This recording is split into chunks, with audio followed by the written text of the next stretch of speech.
All right, so I hope that you can also see my screen. What you can see is actually my browser where I am already at ChatGPT, right? So thank you so much, okay, for coming in this short 4-hour training. This is part of the Corps NTW, the National Training Week.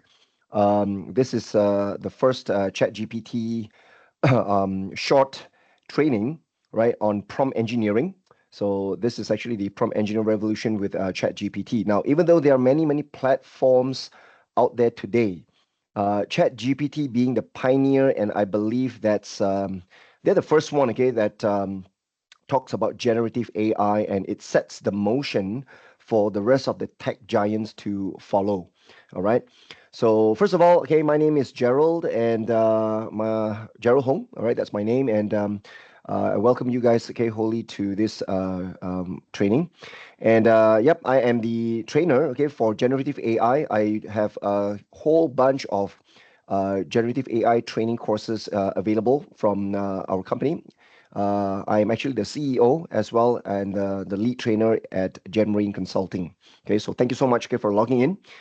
And of course, this is actually just a short half-day stint, okay, to introduce you to the basics of prompt engineering using ChatGPT. Now, I am a certified prompt engineer, okay, by the PEI, the Prompt Engineering Institute, whereby I went through self-paced learning, okay, online, okay, for roughly around 5 months, if I'm mistaken. Then I took an exam, where then I would be certified as a prompt engineer. Now, this is actually somewhere last year. It's almost a year already. And I have jumped onto the ChatGPT bandwagon the first month when they launched. Actually, they launched on November 30th, year 2022.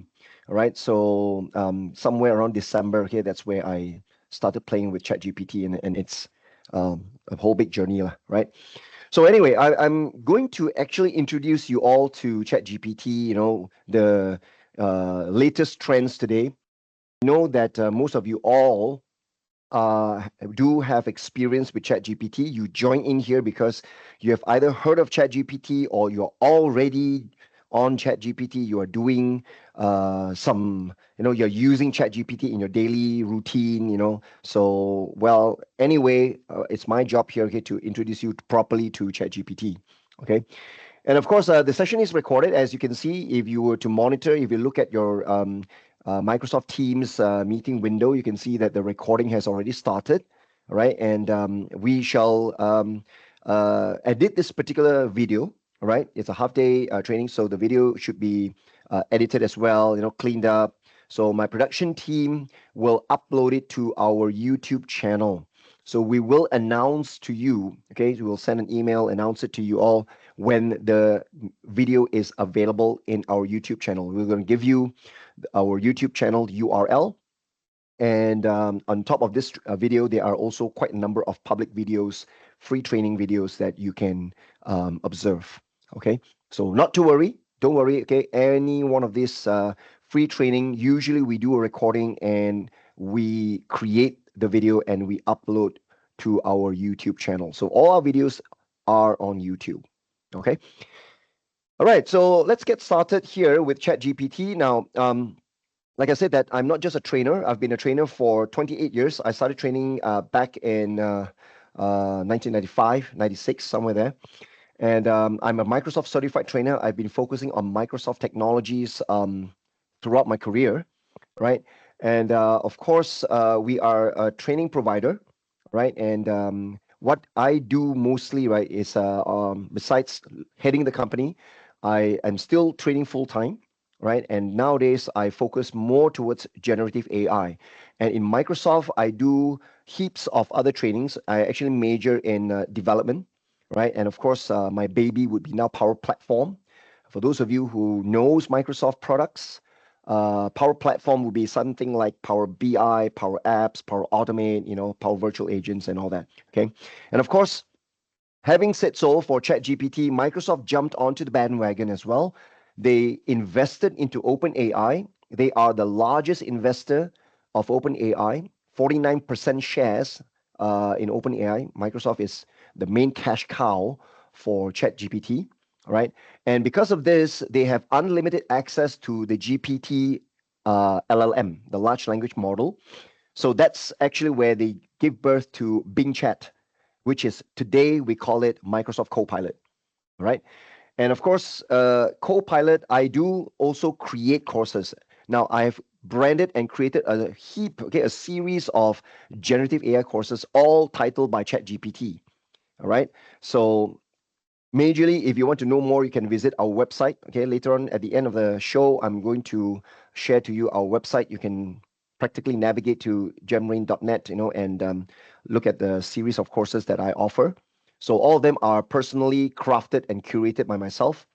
So starting from an awareness of generative AI, which covers some popular platforms, right? Which I usually talk about ChatGPT comparing to Copilot and Google Gemini, right? Which was formerly Google Bard. Today it's called Gemini. And of course, I'm in the midst of creating a course for Claude because Claude, since a few days ago, I think it was last week actually. It has been already a week where they announce a new model, okay, which surpasses the latest ChatGPT 4.0. Okay, so 4.0 is immense. Okay, they are always constantly doing benchmark testing, which one has got a better accuracy response. They subject all these large language models to different series of tests. We got like single shot prompting tests, multi shot, all that kind of tests. So um, Claude announced the new version 3.5. They began with the Sonnet model. It was just barely how many months ago where they introduced Claude version 3. There are three flavors, which Claude 3, Haiku, Sonnet, and Opus. All right. So these are funny, funny names they gave to their different models, right? Just like ChatGPT, they just use version number 3.5, 4.0, and 4.0. Okay. Now, if you can look at my screen right now, I've got two accounts actually, right? So this one in my Google Chrome, I've signed in with my Gmail account. This is a free one. I never pay for it. Okay. I've got another account using a Microsoft account, which I paid for it. Okay. So I'm a bit gila, in the generative AI. I actually invested to a lot of tools. I paid for ChatGPT. I paid for Microsoft Copilot Pro. I paid for Copilot Microsoft 365.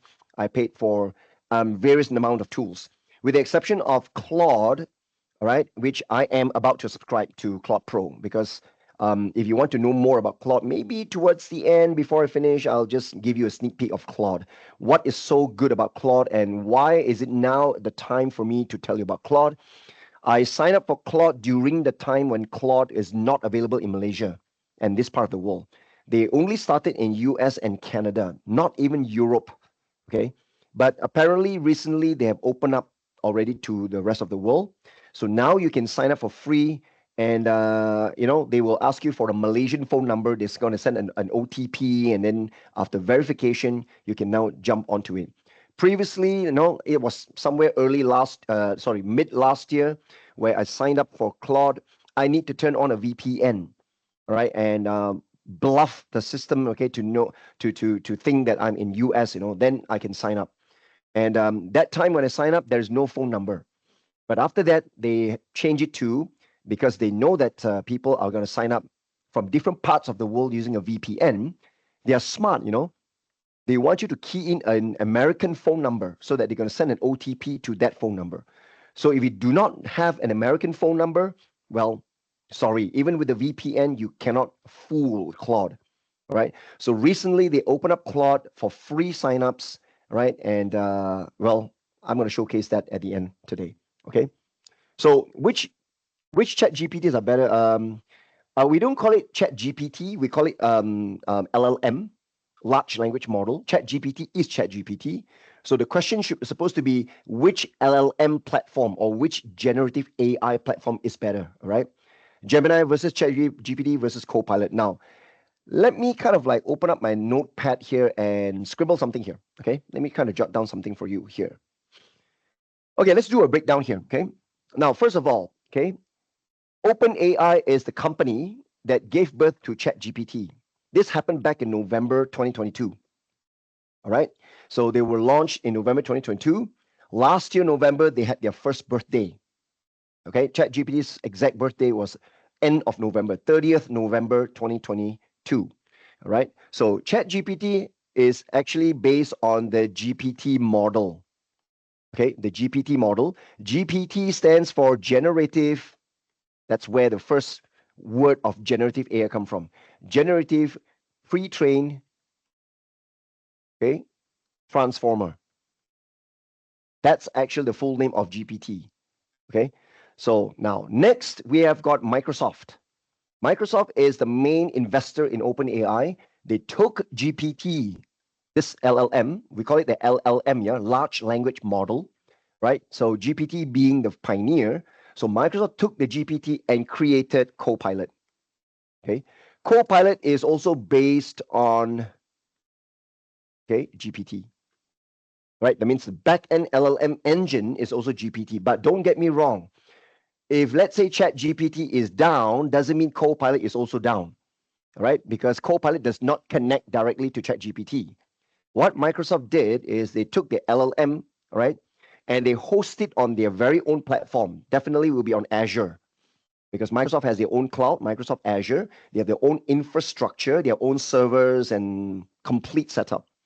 So from there on, Microsoft continued training the GPT to a different flavor, following Microsoft's flavor, using Microsoft's own data and any other data by Microsoft. So it's a bit proprietary to Microsoft now.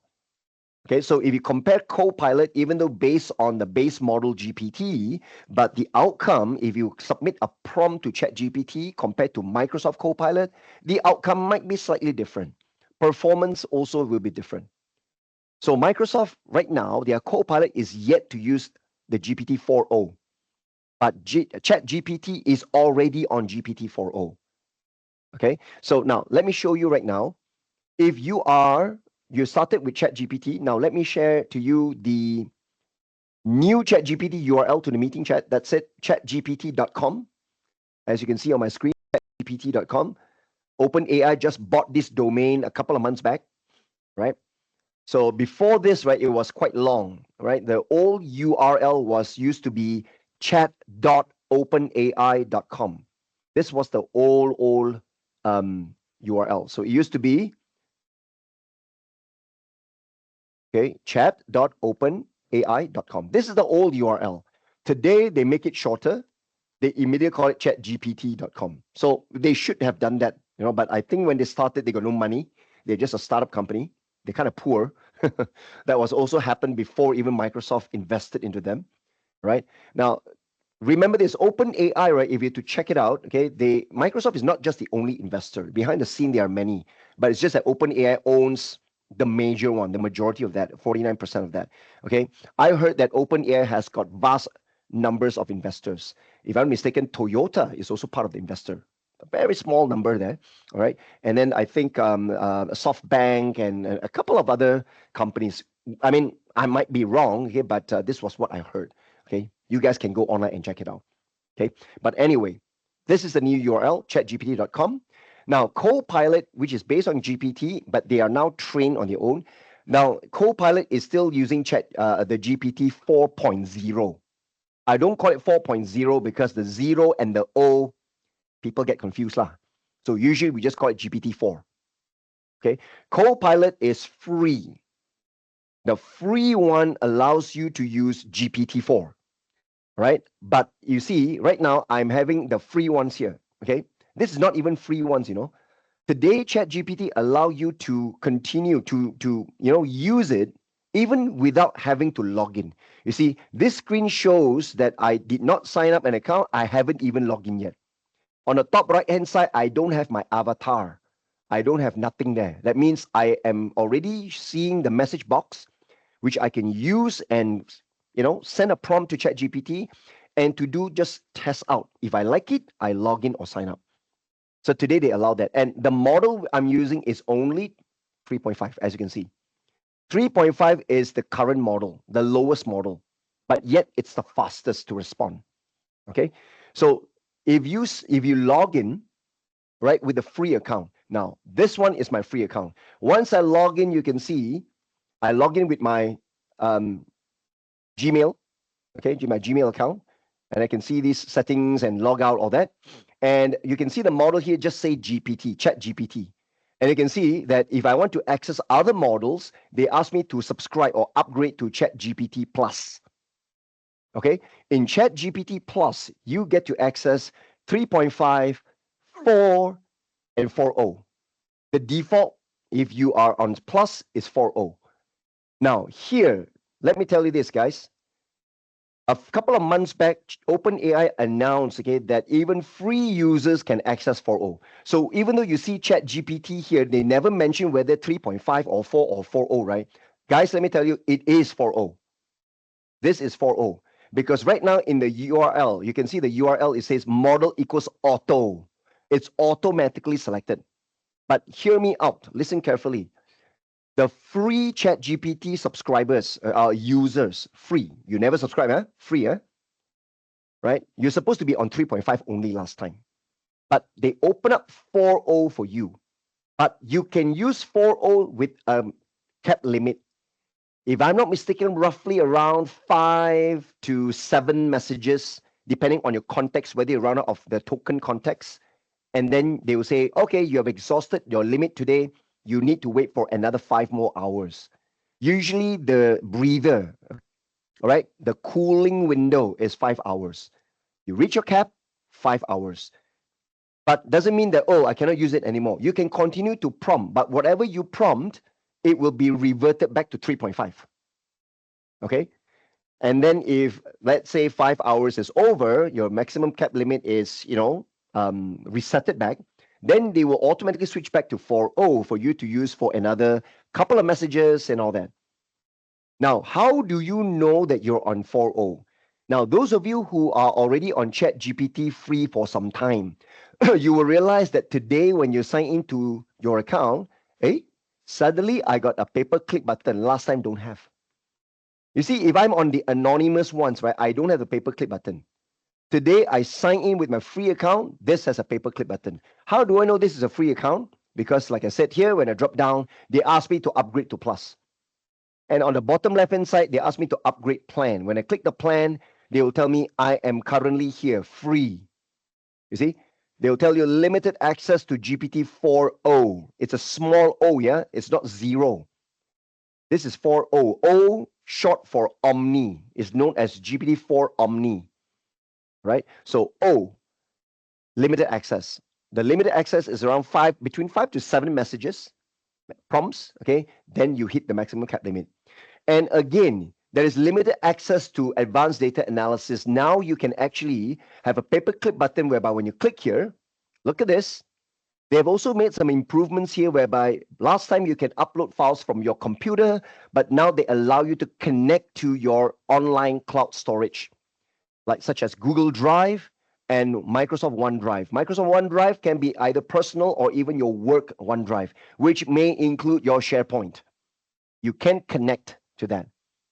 Right now, okay, I've got Dayang who says I'm using 3.5, but after some time disappear. I've created a new account twice, so frustrated. It says you do not oh, okay. I think it's something went wrong to your account because actually OpenAI won't delete your account, right? Unless you have violated some of their stringent policies many times, then you're blacklisted. Your account is deleted, totally deactivated. Or you have maintained it idle, right? Because I remember OpenAI used to, when they started, there's no idle time. You can actually, sign up and then you leave it 6 months down the road. You never log in, you never touch it. It's still there. But because their server load is too crazy, right? So OpenAI is still doing some housekeeping. So I remember, I've forgotten when, but they actually announced that any accounts that you sign up for free, and then for play or whatever it is, but after a while, maybe 5 months, 6 months down the road, you never even log in at all. It will automatically be deactivated and deleted. Okay. So you use it every day just for email purpose. But like I said, that it's very unlikely if you use it every day. But then they it's kind of like deleted or deactivated it. All right. So maybe if it's a mistake, like I said, that you see on the screen, it says, please contact them. You go to help.openai.com and you say that if you believe that's a mistake, I've been signing in and every day you use it, every day you sign in, but suddenly one day it pops this out, means your account has problem. Okay. So like I said, that you need to, sometimes they might have wrongfully deleted or deactivated your account. Okay. I have a problem. ChatGPT failed to generate the response. Like I said, that you need to understand further. Like I said, this is where you get to know this 4 hours training, right? It's for me to actually kind of share to you prompt engineering. Now, there are many ChatGPT trainings out there. I believe so, definitely, right? Everybody says, okay, maximizing productivity, this and that, all that. Okay, but I am a very, very practical person, right? I go down to the root of the problem, right? So I actually go and deep dive into prompt engineering. I study prompts. I teach people how to craft prompts. All right. So prompt engineering, I'm not asking you guys to be like me, be certified prompt engineer where I learned 37 prompt engineering frameworks. Today I'm just going to share to you one or two frameworks. The two frameworks I'm going to share to you, right? It's related and it's the most popular and easy for normal users to, to digest, right? When you actually write a prompt and they say it failed to generate a response. Now, it can either be your prompt has a problem, okay, but most of the time it's very unlikely. Let me tell you one thing.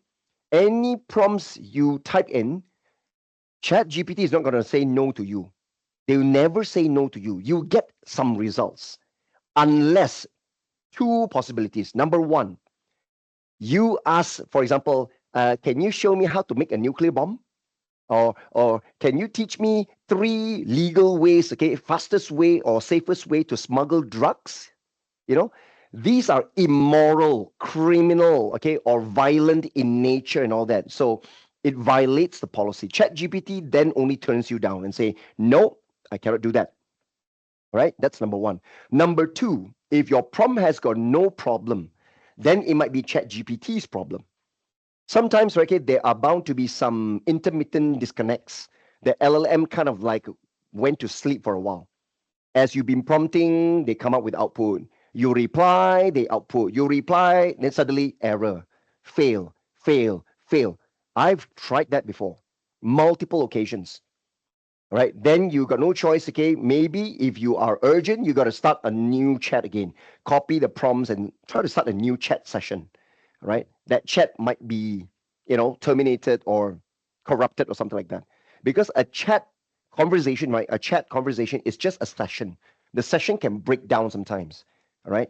So since the screen is there, right, you got no choice. You have to begin a new chat. Okay. Or you just give it a while to rest. Rest for a while, okay? Log out, log back in, and try again. Continue from the conversation. See whether it works or not. So that will be technical problems, technical glitch from ChatGPT side. Okay. So there are only two possibilities why it failed to generate the response. Either technical problem, right? There was once again which I remember I was training a collaborative training program, okay, with HRD Corp. It's an HRD Corp program, and it was a live face-to-face training. And right in the middle of the day, right after lunch, okay, I was prompting something, and there it goes, boom! It was a major outage. Everybody cannot log in and all that. And while I'm logged in, everything failed. If I refresh the page, right, it's stuck there. So then when I checked the status of OpenAI, ChatGPT faced a major outage. That was last year, April, if I'm mistaken, right? So there are many outages sometimes. Okay. You shift to Gemini after facing errors in ChatGPT 4.0. Well, you shift. Well, it's a different thing, okay. You have your opinion. I have my opinion. Okay. So being a prompt engineer, I look into prompts and all that. Well, Gemini has got its flops. Okay. Typically, the reason why I never subscribe to Gemini is the only platform that I never paid because maybe you will, well, I'm opinionated maybe, but I just don't like Gemini. The response that they gave, it's not on par with the quality, especially if you're talking about creative writing. You want to do writing and all that, right? Gemini is not the one. All right, ChatGPT excels in creative writing. Okay, and just because of errors in 4.0 and then you quit and you shift to Gemini, well, that's not a prudent thing to do, lah. Okay, but I'm still on all platforms. I mastered 7 platforms. I use 7 different, LLMs, different generative AI platforms. So here we go. These are the 2 based on GPT. If you're talking about Google, well, of course, Google came out with Bard. Okay, I just say Gemini lah. I don't use the word Bard, okay, which was FKA, formerly known as Bard. Okay, so this was used to be based on Palm. Okay, their language model. Okay, their LLM is called Palm. I think it's spelled like this, or to Palm 2. Okay, but then their platform right today is called Google Vertex. Okay, the Google Vertex, the AI Vertex AI. So, and that's they've got kind of like different names given to the LLM, but Palm 2 is the first one. And then of course now when they rename it to Gemini, they just name it as Gemini. So their model, right, is called Gemini. If you're on Gemini free, you're using Gemini 1.0 Flash.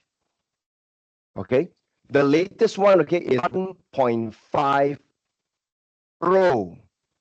The 1.0 Flash, right, is actually for free. You want to subscribe, you want to access Gemini 1.5 Pro, you need to subscribe to Gemini Advanced. The price, of course, Gemini, it's kind of low. Also $20 a month, just like ChatGPT.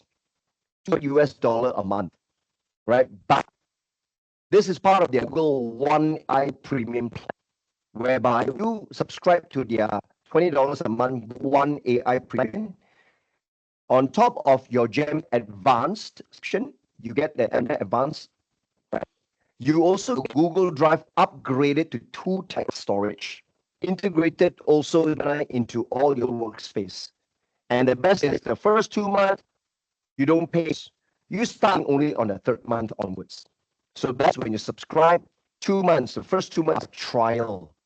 You are all on Gemini Advanced. Google Drive is already upgraded to terabytes, right? But first months, 0 ringgit. Okay. Third onwards, you pay 97 ringgit 99 cent, which is dollars lah. Okay. So that's actually me for Gemini Advanced. Okay. ChatGPT Plus, well, same, $20. If you talk about Microsoft Copilot Pro, Microsoft Copilot Pro also $20. With the exception of their Copilot or Microsoft 365, that's $30. And some annual commitment, you don't pay every month. When you subscribe, you one shot 1 year. They take your whole year monies.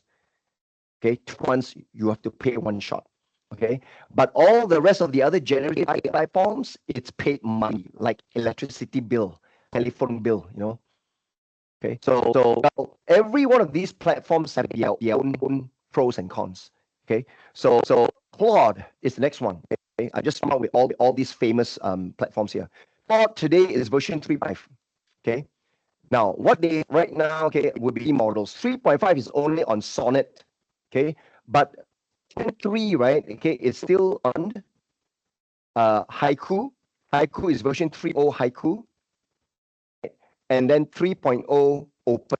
So the Haiku and Opus 3.5 is coming. And again, Claude opens up the 3.5 Sonnet for free users, again with a cap limit. Okay, and on benchmark, 3.5 Sonnet, right, beats GPT 4.0.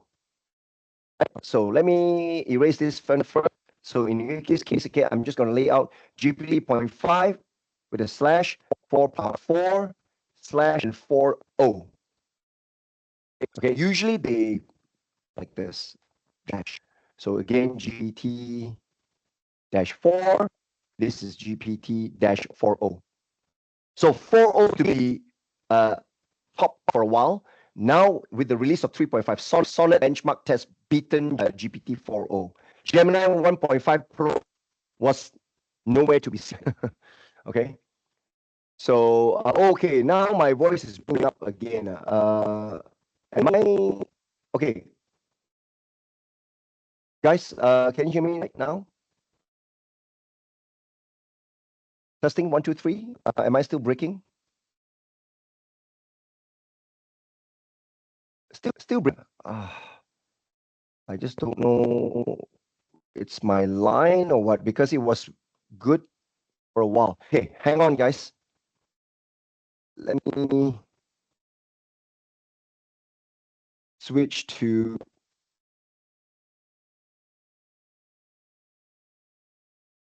Okay, can you hear me all right now? I switched to my laptop microphone anyway. I hope that there's no echo. Okay, better. All right, clear. Okay. I just don't know. It might be my headset or whatever. Yeah, I've been facing this problem for the past week. So anyway, I still have my laptop's microphone, which is performing good. I'm just worried that you will hear some echo, but yeah, I'm in a bigger room, so should not be a problem. Okay, so yeah, I'm just gonna talk. I was just talking about 3.5 Sonnet when Claude announced this. Now, Claude is by a company called Anthropic, yeah? Anthropic, that's a company name. So Claude is a platform. Claude 3.5 Sonnet, it beaten this GPT 4.0 engine. Okay, so if I've got a benchmark which I can show to you, that would be great. Okay, but let me see whether I can show you a screenshot or something like that. Hang on, give me a moment. No, I think I did not have the screenshot with me because I remember I captured a screenshot of the benchmark. But anyway, if I can find it, I'll show you. All right. Okay, so these are the platforms which are currently, what I mastered. Okay, but on top of these four, right, I've got three more particular platforms which are totally not known so much to the rest of the world, right? To the rest of the world, maybe, but not this part of the world, right? Perplexity AI. This is also where I've tested it, and I'm using it as well sometimes. Okay, another one is actually Hugging Chat. Okay, and another one is Poe. So I mastered all these seven platforms, and right now I am actually going in one more step into locally hosted LLM. So because I'm on a high-end machine with a very high-end graphics GPU, so I can actually download the LLM, large language model, how many gigabytes of them onto my laptop. I can cut off my internet connection and I can chat locally with my own LLM. I host the whole LLM on my laptop, all right, and then I can chat to it, and it's all processed locally with my GPU. So and I don't use any cloud services and all that. So I'm actually doing a research onto this because this is what is coming soon, right? When Apple introduced Apple Intelligence over the week at their WWDC, right? So which means that Apple is ready to host, okay, their own so-called AI on devices, but not yet. Apple Intelligence still rely on GPT. They have partnered with not just GPT, and it's a surprise here that they even go and talk to Google, right, to about their Gemini.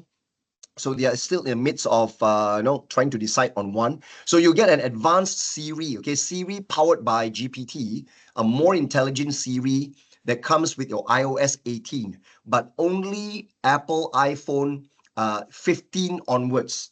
I'm using an iPhone 14, so too bad I won't be able to get Apple Intelligence, right? So the trend upcoming is whereby all these phones and laptops or devices, they are now looking at hosting a locally run and executed AI on the machine, on device AI, right?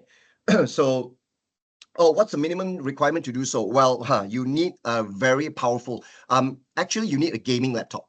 I'm running on Alienware if you can, if you're aware of that, if I minimize all that, see, I'm on Alienware, my wallpapers and Alienware. So I have an Alienware which I'm running on a graphics card. I'm on NVIDIA GeForce GTX 3070. It's not the latest one though, but at the time that I bought this, it was quite high end.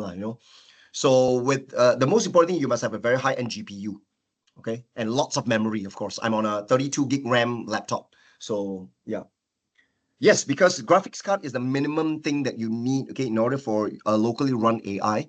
And it's because of this, right?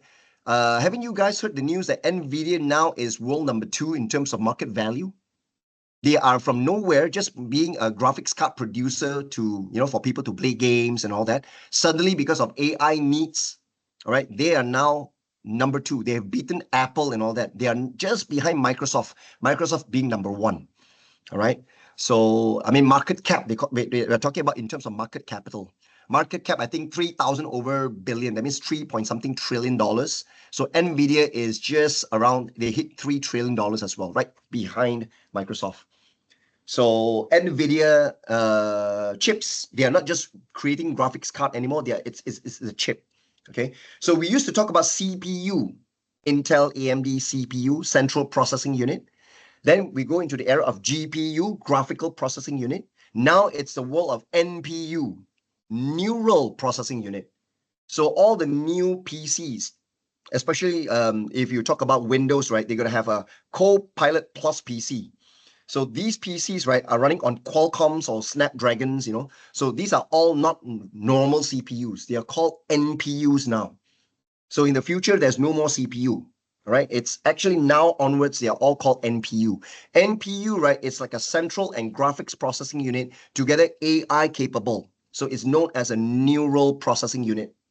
Okay, so this is the era now that we're living. Okay, so ChatGPT, well, like I said that, it's actually one of the major pioneer. And if let's say some of you guys are commenting that you've got a very bad experience with ChatGPT, it's failing to give you, results, and it failed on me and this and that. Well, maybe it's because technically they're not stable. When they first introduced 4.0, it's not that good. But to me, in fact, now 4.0, it's slower. When they first introduced 4.0, the day when they announced and I logged in, I got my 4.0, I tested it. It was like, on steroids, It's like the speed of 3.5, but the intelligence of 4. Because 4 is smart and they have internet access. You see, let me show you this, okay? Now, I'm using my free account here. So let me ask, what is your knowledge cutoff? You must understand this. Every LLM has a knowledge cutoff period. So if it's actually 4.0, right, they will actually announce June 2023, if I'm not mistaken, right? GPT-4 has been updated to December 2023 knowledge. That means they are trained on data up to December 2023. GPT 3.5, okay, it's only trained until January 2022. Anything happen after January 2022, you ask ChatGPT, they got no idea. They don't know, all right? That is called knowledge cutoff because it's a language model. They were trained with vast amounts of data, and this data has got a chronological cutoff period. Okay, so even GPT-4 is trained until December 2023. So that means what happens in 2024? I cannot ask ChatGPT, even though with the latest. Well, because that the knowledge got cut off at December 2023, anything you ask about recent events and all that, if they cannot find it in their own knowledge, then in the background, they crawl the public internet and search for it. So that's the power of what GPT-4 and 4.0 has. 3.5 cannot browse the internet. GPT-4 and 4.0 can browse the internet and can also give you the paperclip button so that you can upload files. All right. Files you can upload would be data files for doing data analysis. For example, I can upload an Excel file, a CSV file, ask ChatGPT to study the file and then help me clean up the data, help me provide some key insights, help me create visualizations, create charts and all that. Okay, you can even upload, let's say, 2 separate financial statements, PDF files, ask ChatGPT, compare, summarize, show me the differences, which year, if the income increases, which year income decreases, something like that. You can do all sort of data analysis. Okay, that's why everybody wants this paperclip button where you can upload files. And this is only provided with GPT-4. Oh, so now when I ask what is your knowledge cutoff? Okay, question mark, enter. So you can see it's very fast, and you can see there they say July 2023. So it was previously June. So now I think they're slowly creeping up. Because it doesn't make sense. People say that, hey, 4.0 is later than 4. If you ask version 4, they say December 2023. How can that be possible? Doesn't make sense, ma. If version 4 already trained up to December 2023, how come 4.0, which is the latest one, is behind the timeline of 4? How come it's only July? Now, let me show you. Okay. You see, 3.5 is only January 2022. This one is 3.5. The one which is anonymous, I never log in. Again, I ask, what is your knowledge cutoff? January 2022, right? Yep, correct. So 3.5 stopped training already. It used to be when I started, right? When they started, it was September 2021, the knowledge. Then they added 4 more months of training until January 2022. All right. And anything that happened after this month and year, you don't ask 3.5. 3.5 don't know anything. And because they do not have internet browsing capability, they also seriously cannot return any result to you. So 3.5 is slowly being churned out, being so-called phased out. Sorry, not churned out, phased out. Especially when GPT-5 is coming soon. It's around the corner. There's no tentative date because what OpenAI says, right, okay, it's somewhere in autumn. They say fall of 2024. The Americans call it fall. Fall means autumn, right? So we're still having summer right now. So I'm anticipating GPT-5. So when GPT-5 arrives, right, you could be able, you're possibly looking at maybe the phasing out of 3.5. But OpenAI never says that they're going to phase out 3.5. Most likely, they're just going to maintain there for anonymous logins like this. You don't get to access GPT-5 unless you're a paid subscriber. And GPT-5 is going to be another new dimension of generative AI. Nothing is actually known right now. People are just speculating, right? And well, I'm not going to say anything because I'm not going to speculate as well. So there you go. The cutoff date, GPT 3.5, January. Okay. Now, what about GPT 4? Now, let me prove to you, this is 4.0. That is why July 2023. How do I know it's 4.0? Watch this. Today, when I prompt one thing, right, I can click this and I can change model directly. Used to be, right, if I want to switch the model, I've got to click the drop down, okay, and switch it. But when you switch the model, it's a new conversation. You don't get to continue the same conversation. So the biggest improvement that I like the best, right, is that within the same chat, in the same prompt, if I want to change a model, drop down, look at that, it's 4.0. And I'm on free, this is free. So if I change it to 3.5, they execute again. You see? So 3.5 says January 2022. And I can now see 2 drafts here. First draft is 4.0. You see? 4.0. When I hover my mouse, it says 4.0. Answers July 2023. Go to next. I change model to this one. 3.5. It says January 2022. I do not need to retype my prompt. The same prompt they're going to execute again, but by switching models. All right. Now it's time for me to log into my ChatGPT Plus account, which is I'm using my Microsoft account. Okay. This is my paid account. Okay. ChatGPT Plus. So you can see default to 4.0. They will list out, they will show their 4.0. Now, if I click the drop down, this is how ChatGPT Plus subscriber will see. I can choose 3.5, 4, or 4.0. See, they don't put 4.0. They just put it 4. Because a 0.0 can be misleading, okay? Can be, misleading because can be confusing with 4.0. So I can switch 4 or 3.5s. Now, watch this right now. I'm going to type the same thing. What is your knowledge cutoff? 4.0 says, see, it's a bit weird, like I said that if you are on free account 4.0, okay, the free account 4.0 says July 23. Then how come the paid one says October 2023? I do remember when they first came out, it prompted says June, then now it's July. And now the paid one, 4.0, get to access up to October 23. So this is where the loophole is. Yes, OpenAI allows 4.0 to be used by the free people. And okay, when they announce this, right, all of us who are paid, we express dissatisfaction. We are unhappy. Say that, hey, like this, no need to pay lah. The free one can also do everything like the paid. Then only OpenAI says, no, we let 4.0 to be tested by the free people to entice them, to attract them to pay. We impose maximum message cap size limit, right? And how many files you can upload also different. Okay, the paid one, right? I got 5 times more messages and I can upload a lot more files. Each file size can be higher. And also right now I can see the difference. 4.0 model, if I paid, I get to access up to October 23 knowledge. But the free ones, even though you are accessing 4.0, but the knowledge is only kept only until July 23. You don't get to access until October 23. So that means the language model, the knowledge that the free can access for the 4.0 is a subset. It's not the full set knowledge. And from here, I can see that today they have upgraded to October 23. Slowly, they're still being trained, right, to be on par with GPT-4. GPT-4 is December 23. Watch this.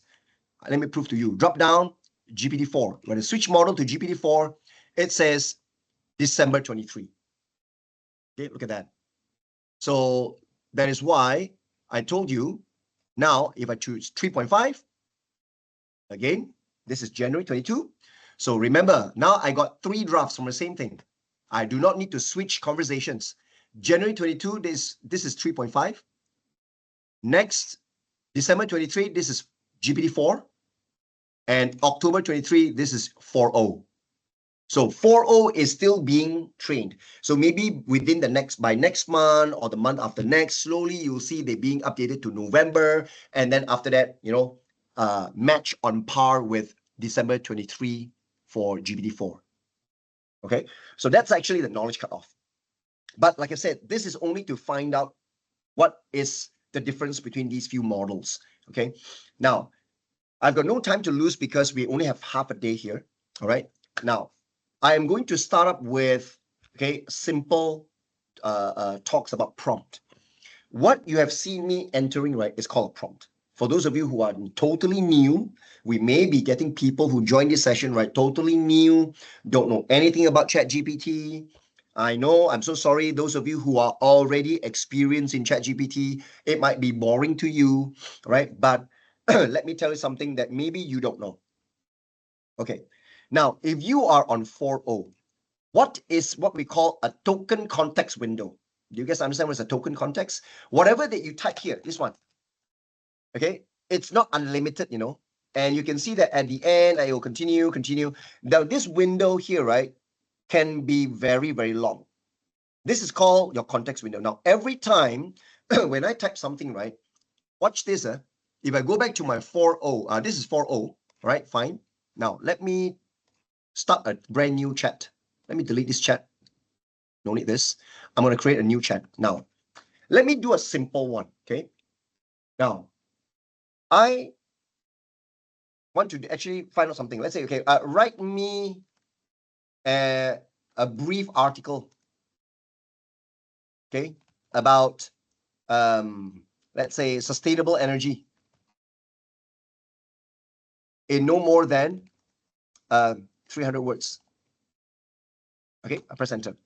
So 4.0 quickly comes out, spring into action. That is actually the difference between 4.0 and 4. 4 usually will pause for a while, and then when they generate, sometimes halfway they pause, they wait for a while, they get stuck, and then they continue generating. Okay, now this one, not really, it's super fast.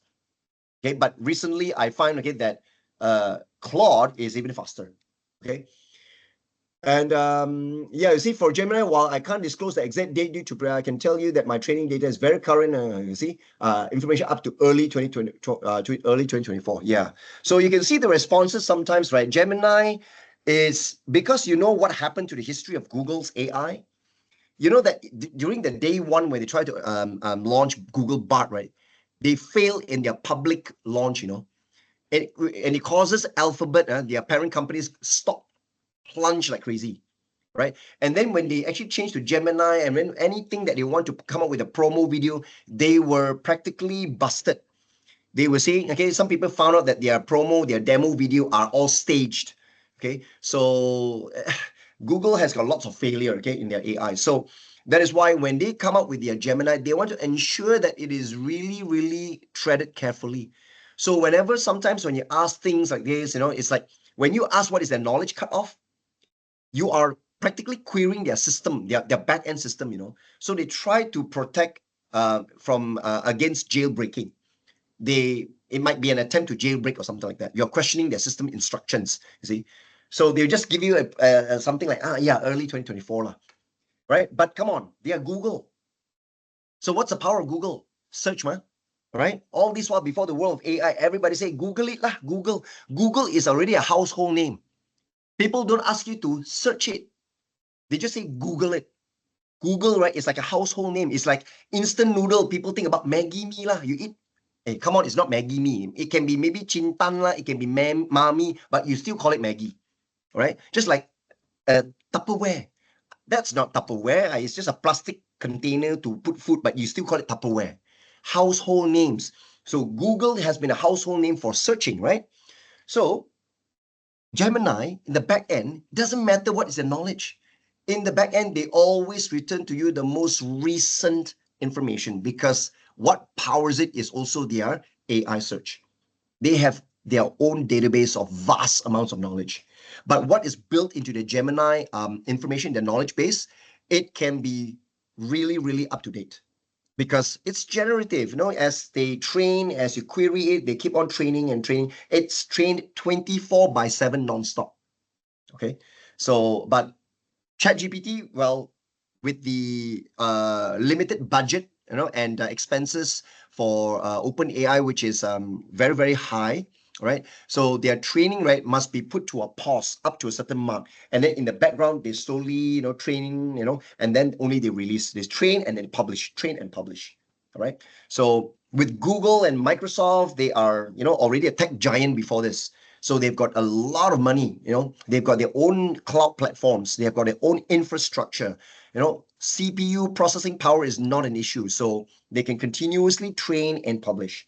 All right. So there you go. As you can see, when I actually key in a prompt like this, okay, and GPT-4o gave me a brief article, and at the end they show me word count and token count. You guys don't get this.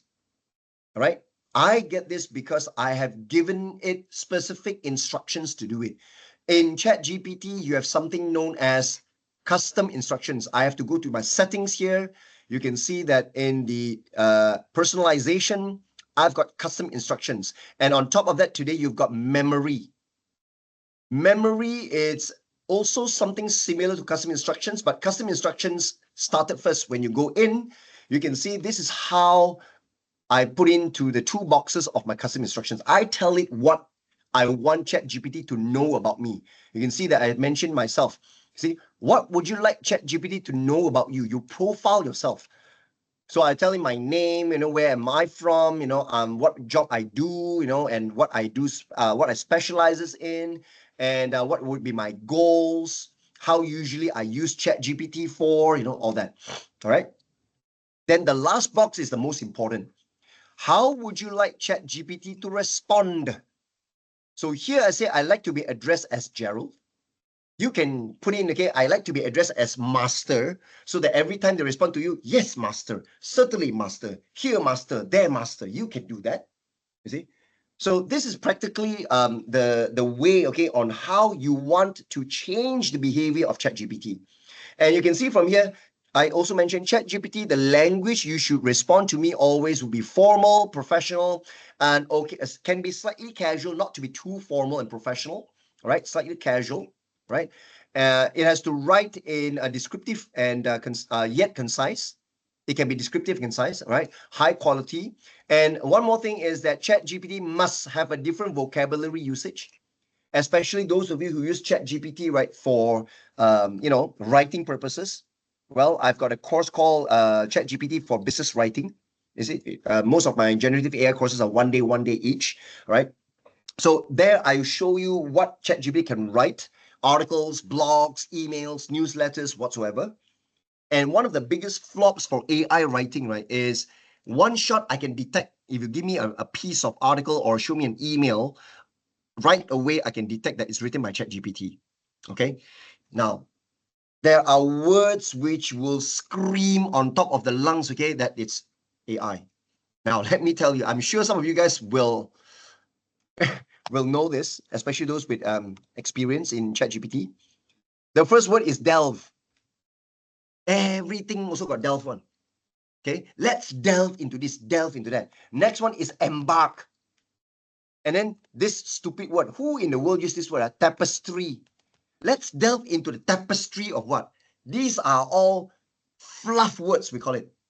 Words, right? When I see this word in your article, come on, you did not write this. This one AI write one. Confirm, right? And also one more thing. If you get ChatGPT to write an email for you, right? One look at the email, I know it's AI written. How can I say? How can I tell? Because it always starts with, I hope that this email finds you well. This is the stupidest remark that I've ever seen in any emails. Every email, so I hope this email finds you well. What the hell? You want me to die, is it? Right? Of course I'm well, So this is actually output from AI. Every time, beware, there are many, many telltale signs that what you write is actually from AI. I can detect that. I don't need an AI detector because I'm so experienced into AI, the output from ChatGPT, output what is common by Gemini, all that. I can pick out words from there and I know it's AI. It's not you. You don't write like that. Okay. What delve like, embark la, tapestry la, and what other words? Journey la. They always like to use the word journey, right? Embark on a journey. Not just the word journey lah. Okay? Journey alone is okay, but let's embark on a journey, and in the ever evolving world or era or something lah. Ever evolving. Always like to use this in the ever evolving world. No other. So do you know how I avoid this?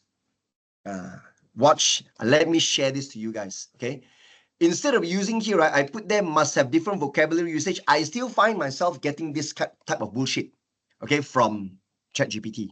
You see, part of the instructions I put there final word count. Provide a final word count and token count. That's why every time ChatGPT returns the response to me, provide an output to me, I'll get a final word count and token count. Why is this important? I put it there because, like I said, I want to know exactly how many words are here and how many token count. Now, always take note, token count and word count. Token count is greater than word count. Remember, one token is roughly 3/4 of a word. Okay. So Isam says, I usually put a persona or prompt, then write it in 10th grade. Yeah, Isam, when you say like this means, okay, you are already on prompt engineering. You don't need to attend this course actually. Okay, because in prompt engineering, that's the basic. Okay, we talk, like I said, that I haven't shared to you the framework. Part of the framework is that, okay? But like I said, the persona is already no more. Persona was how I was trained as a prompt engineer, right? But because of 4.0, all right, and also Claude 3.5 Sonnet, the new models do not need persona anymore because they can now, they are so advanced now, looking at your instructions on what you wanted, they will know how to load what persona. Last time you have to mention the persona. When I say a persona, what you have disclosed in my magic, right, is, for example, if you want to write an article or maybe let's say a marketing something, right? You should start with you are a content writer, experience for 20 years or something like that. If you're asking for a secret, a recipe to cook something, then you can say that you are a 3 Michelin star celebrity chef. Give it a persona. Okay. If you want to ask for a legal advice or whatever, then you can say that you are a legal expert or you are a lawyer. Okay.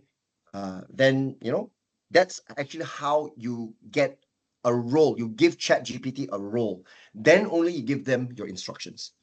Okay. Your prompt. Because the prompt will then be focused on it. But today, no need persona. You type persona, right? It's wasting your tokens. Okay, hang on. Before I go into that prompt engineer framework, right? I'll talk about tokens first. A lot of people do not know this. Okay, surprisingly, they thought that I can type in. Okay, now for people who are on free, those days you cannot use 4.0. You're on 3.5. Your token window is only 4,000 tokens.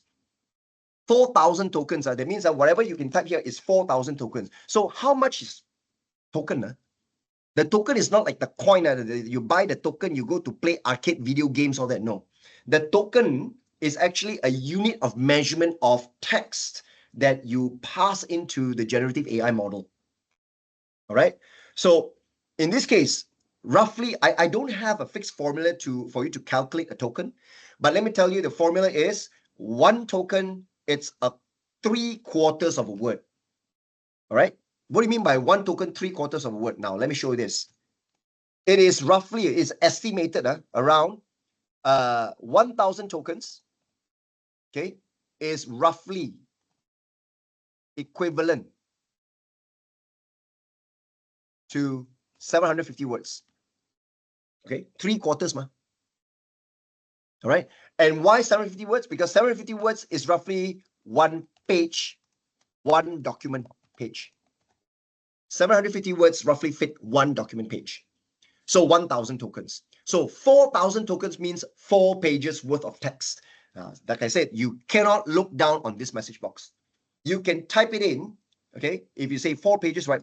4,000 tokens for ChatGPT 3.5, free, okay? So that's roughly how much? 3,000 words, right? 1,000 tokens, sorry, 4,000 tokens, 3,000 words. Remember, it's 3/4, ma. So 3,000 words, you can type in here. That's your input window. Output by 3.5, right, is roughly 8,000, double up only. Right? GPT-4, the one that you must pay in order to access GPT-4. GPT-4 has been upgraded to GPT-4 Turbo. That is why their knowledge is up to December 23. In December 23, right, is when the knowledge got trained, and OpenAI released this as GPT-4 Turbo. Now, GPT-4 Turbo has an output window of up to 128,000 tokens. That's output. That means written by ChatGPT. Input is up to 16,000 tokens. That means what I can type in the prompt is 16 pages of text. 16,000 tokens. Remember 1,000 one page, right? 16,000, 16 pages, roughly. So 750 words times 16, you do the mathematics. All right. So what I can key in 16,000 tokens. What can be returned by GPT-4 is 128,000 tokens max. That's GPT-4 Turbo. Similarly with GPT-4o. 4o uses the similar token context. But very soon they're going to be upgraded, because why? Now, Google Gemini is the world #1 LLM, the first one that introduces a 1 million token window. What they can return is 1 million. That means 1,000 pages worth of text, roughly 750,000 words they can return. What you can key in, I think, is roughly around 16,000 to 22,000. I'm not really familiar with the input token window for Gemini, right? But ChatGPT, along with Microsoft Copilot, they're the same. 16,000 tokens input, 128,000 token output window. Okay. So how to keep track tokens usage for a month? There is no way for you to keep track of token usage for a month, because this is a user level. ChatGPT, it's a chatbot. Unless you're talking about the API level, that's on the developer level. This class is not about the developer, okay? If you are actually subscribing to the OpenAI API, that's a different, this is ChatGPT. I'm not talking about the OpenAI platform API key. The API, that means you're building your own solution and you're calling the API and you're passing in tokens and output token. They are charging how many cents? Now, 4o is the latest one with the cheapest token cost per token. I think it's 0.00015 cent US cent per token. Okay, so then you will have a dashboard. If you subscribe to that, you have a dashboard. So if you want to see that, you have to go to platform.openai.com. Then you sign in. Now, your account that you sign into OpenAI, the platform, right, is different from your ChatGPT. So you get to access the playground, as you can see here. So I can choose, you see, it's different thing, 3.5 turbo whatever, all that. This is actually called my playground. You see, API whatsoever. So if you go to a dashboard, wait, this is my personal dashboard. So in my dashboard here, right, I can go to my app usage. When you go to usage here, they will check the cost of usage, monthly spend, how much, all that. I did not subscribe to this. They will show you token spend, what activity and all that. This is the one. That's nothing to do with ChatGPT. ChatGPT does not offer you measurement of token usage. Token usage, you tell me like that, you ask me like that, you must be a developer, okay? A developer that wants to use, and you're building your AI solutions and you want to access open AI APIs. I'm so sorry, I'm not covering that in this training, okay? I'm a technical guy, I know this thing also, but I'm not covering that. I'm only talking about the commercial ChatGPT platform, okay? This one you don't measure. There's no need to measure. You pay $20 a month, you just key in, you prompt, right? As long as you don't exhaust fully the token window size. The token window size, which I've just explained to you, right? Input maximum 16,000 tokens. I'm talking about plus subscriber, right? Output is 128,000 tokens, which is GPT-4 Turbo, okay? 4.0, that's for 4.0 and 4 as well. 3.5, no. 3.5 is lesser. 3.5, right? If I'm not mistaken, your input window is 4,000 tokens. Your return is 16,000 tokens. 8,000 or 16,000, somewhere there. If I'm the paid subscriber and I change to 3.5, okay, then my input, okay, is 8,000, right? And I actually get a return of up to 32,000 tokens. Okay, so even though it's 3.5 model, but because I pay compared to the free ones, it's slightly different. They open up the token window size larger. Okay. All right. So yes, sorry, I forgot. I did not see the question about the certificate and all that. Yes, thank you. My marketing guy just replied to you on that. And there's another one. It could insert a rule to prompt not write delve embark. Yes, I've got a full list of common words that would indicate. But actually, I don't need to do that. Today, I utilize the memory setting. I go to settings here. In the personalization, I can see memory, which is turned on. When I click manage, I have a few number of memories here. Look at one of my memories here, right? Okay, look at this. This one. This is the memory that I've inserted. Whenever Gerald asks to write or draft something, always remember to limit prose and avoid fluff. That's it. This sentence, short sentence, it is to avoid all that what delve lah, tapestry lah, whatever bullshit lah, all these flowery, berbunga-bunga, exploding words. I don't need them. So there is a way, there are some keywords you instruct ChatGPT to do it. You say, you limit your prose. That means don't use bombastic English lah, Limit your prose complexity and avoid all fluff. The word fluff means fluffy words. Okay, tapestry lah, all these kind of, I don't know, scientific or maybe poetic words. Maybe people use these words inside a poem only. Normal people don't write like that. Come on. So that's why I say always remember to do that. How do you add to the memory? The memory here, you don't like which one, right? You can delete. So let's say, for example, I can delete this one. Forget it, okay? Yeah, some of this, okay, I accidentally added in based on my yesterday's class. Okay, so these are only a few of my memories. Now, in order for you to add to the memory, there's no add button. You can delete, you can clear.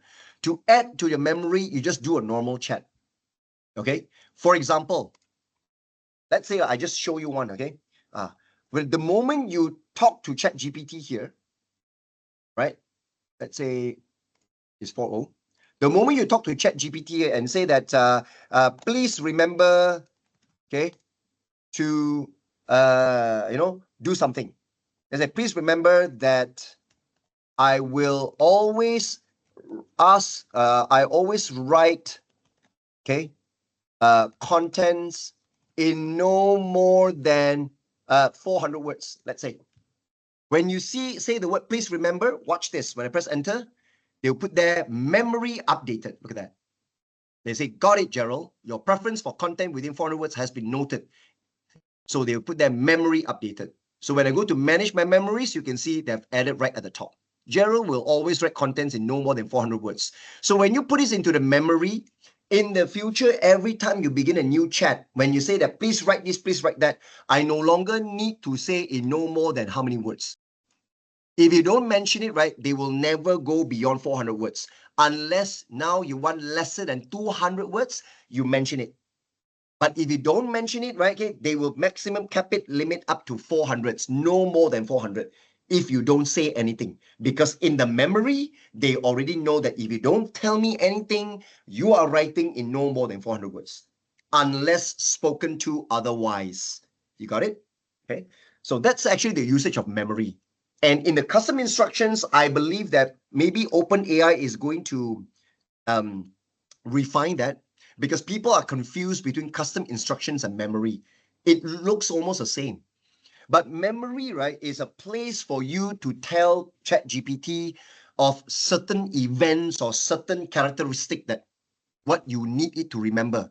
And whatever that you put in the memory, every time you create new chat, new chat, new chat, it will forever know that. You don't need to tell it again. Similar to custom instruction, you put anything in the custom instructions here, custom instructions. You put anything, especially in the bottom box here. How would you like ChatGPT to respond? Now, this one also, it spans across every new chat. But the thing is that whether to put it here or put it in the memory, what are the differences?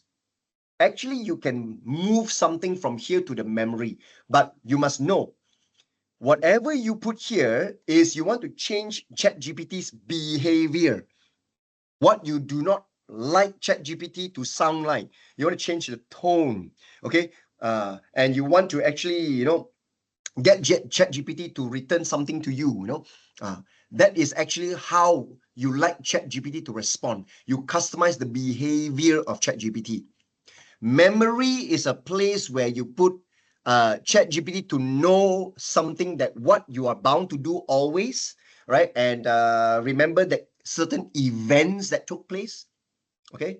So for example, that you tell them that, remember that I am always creating courses. I don't write anything else except courses. That is, you put it into the memory. Okay. So, but still people gets quite confused between this part of the custom instructions with the memory. And still people try to cross use. Sometimes I put it here, sometimes I put it there. You know what's the major difference? Well, look at this. There is a certain limited size to it. I'm using 685 characters. This is not token, sorry. It's not token, it's number of character. As you can see, as I type here, right? Look at that. As I type, the number jumps. So it's character. It's not token. Token and character different. Okay. Token can represent one character. Token can also represent the whole word. All right.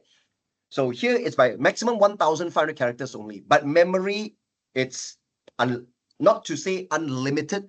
There is a maximum storage. I think the maximum storage, right, it's up to 1,000,000 token. That means the content inside your memories is 1,000,000 token, which is a lot lah. Seriously, a lot.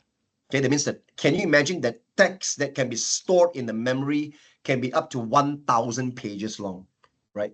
So that's ultimately the difference lah. Okay. So like I said, that in my memory, I put there no fluff and limit prose. That's good enough for you to avoid all those stupid words. And you can also put in, like, for example, do not begin when I write an email, when I ask you to write an email, right, please avoid beginning the email with, I hope that this email finds you well. You can do that as well. So here, just an example, let me delete this memory. Now I'm going to add that memory in. Okay.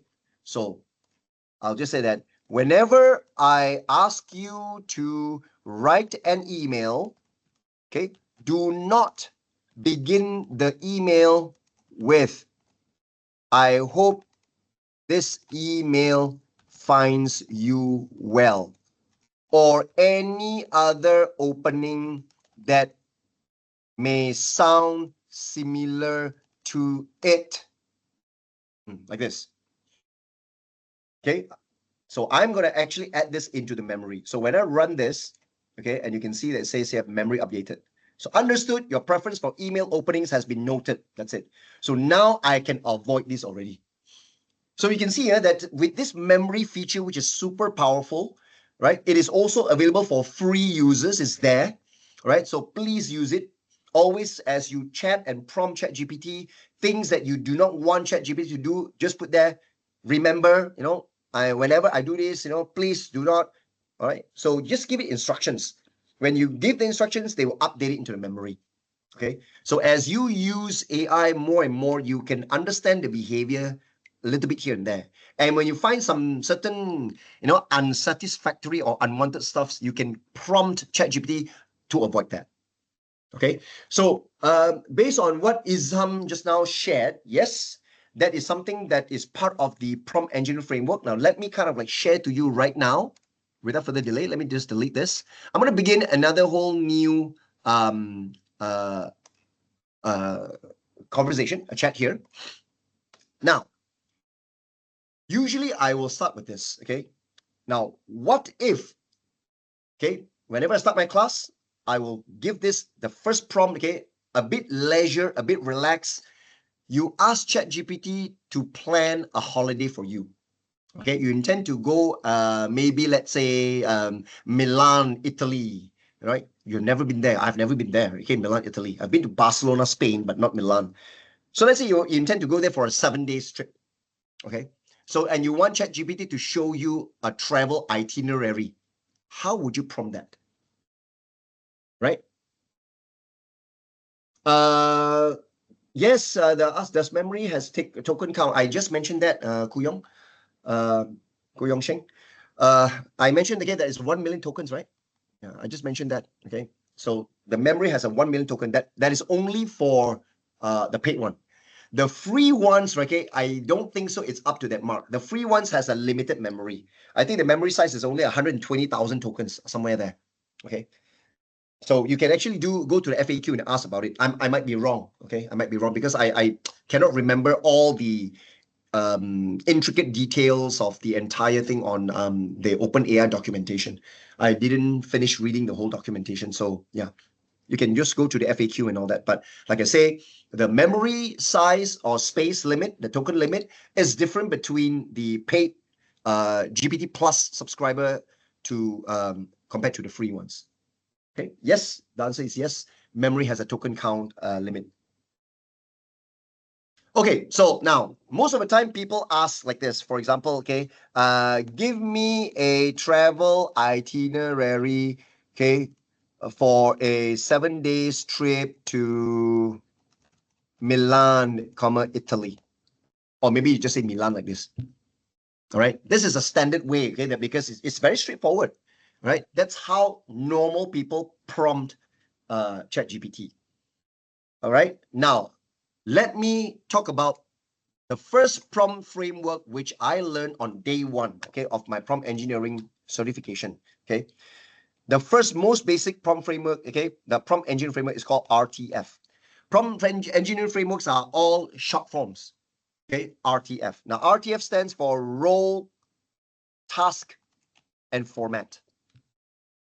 All right. Now, I, along with a few of my Singaporean AI counterparts, okay, which we took the same prompt engineering exam, together.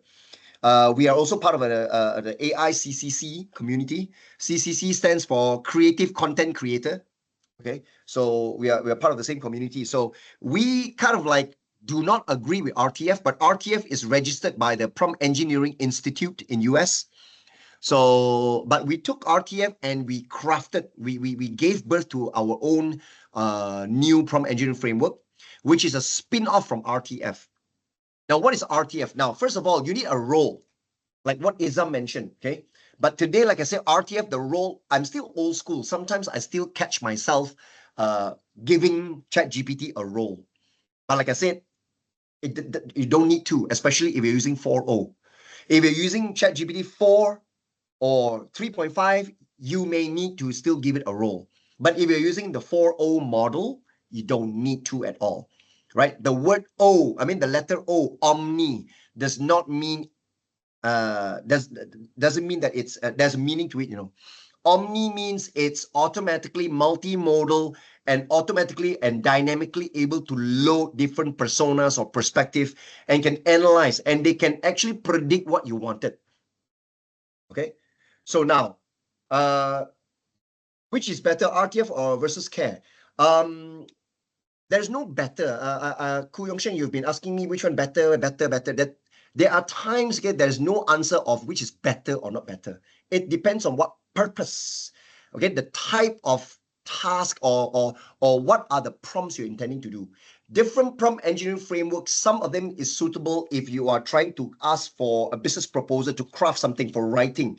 Some certain prompt engineering frameworks are for fact checking, researching, it's different, right? Because like I said, you have to know different prompt engineering frameworks it might not be suitable for every scenario, right? There is no answer to a better here. Okay, it's just like you ask me which is better, Gemini or ChatGPT or Copilot. I also cannot answer you. There's no better in this world, right? It's like they ask you which is better, Toyota or Honda. You might have your opinion. You feel Toyota is better than Honda. Some people say no, Honda is better than Toyota. It's a matter of opinion. In reality check, there is no such thing as which is better. Okay, it depends on which one you use, if you feel satisfactory, if it serves the purpose, if it does the good job to you and you feel comfortable prompting it, it serves you well, then to you is better. But in my case, to me, I would say Gemini doesn't do me well. So I would say Gemini is not good, right? So, but if you ask me straight away, which is better, nope, I cannot answer you. Seriously, I don't know. I've got no idea. Every LLM, every platform has their pros and cons. If you want straight up talking about the benchmark test, then they will actually say that, oh, okay, all these LLMs are put up onto a test. And let's say for now, Claude 3.5 Sonnet, it actually beats 4.0. 4.0 beats Gemini 1.5 Pro. 1.5 Pro beat Llama 2 or Llama 3 by Meta AI, something like that. I missed out Meta AI just now as well. Actually, it's not 7 platforms. I know 8 platforms already, including Meta. Okay, so there you go. Like I said, that don't be too concerned about the prompt engineering frameworks. Each framework is just a guideline. You may agree to it or you may not agree to it. Okay, you may use RTF, or sometimes I may not use RTF. I may use, let's say, Trace framework. Okay, your CARE framework, right, is actually Trace originally.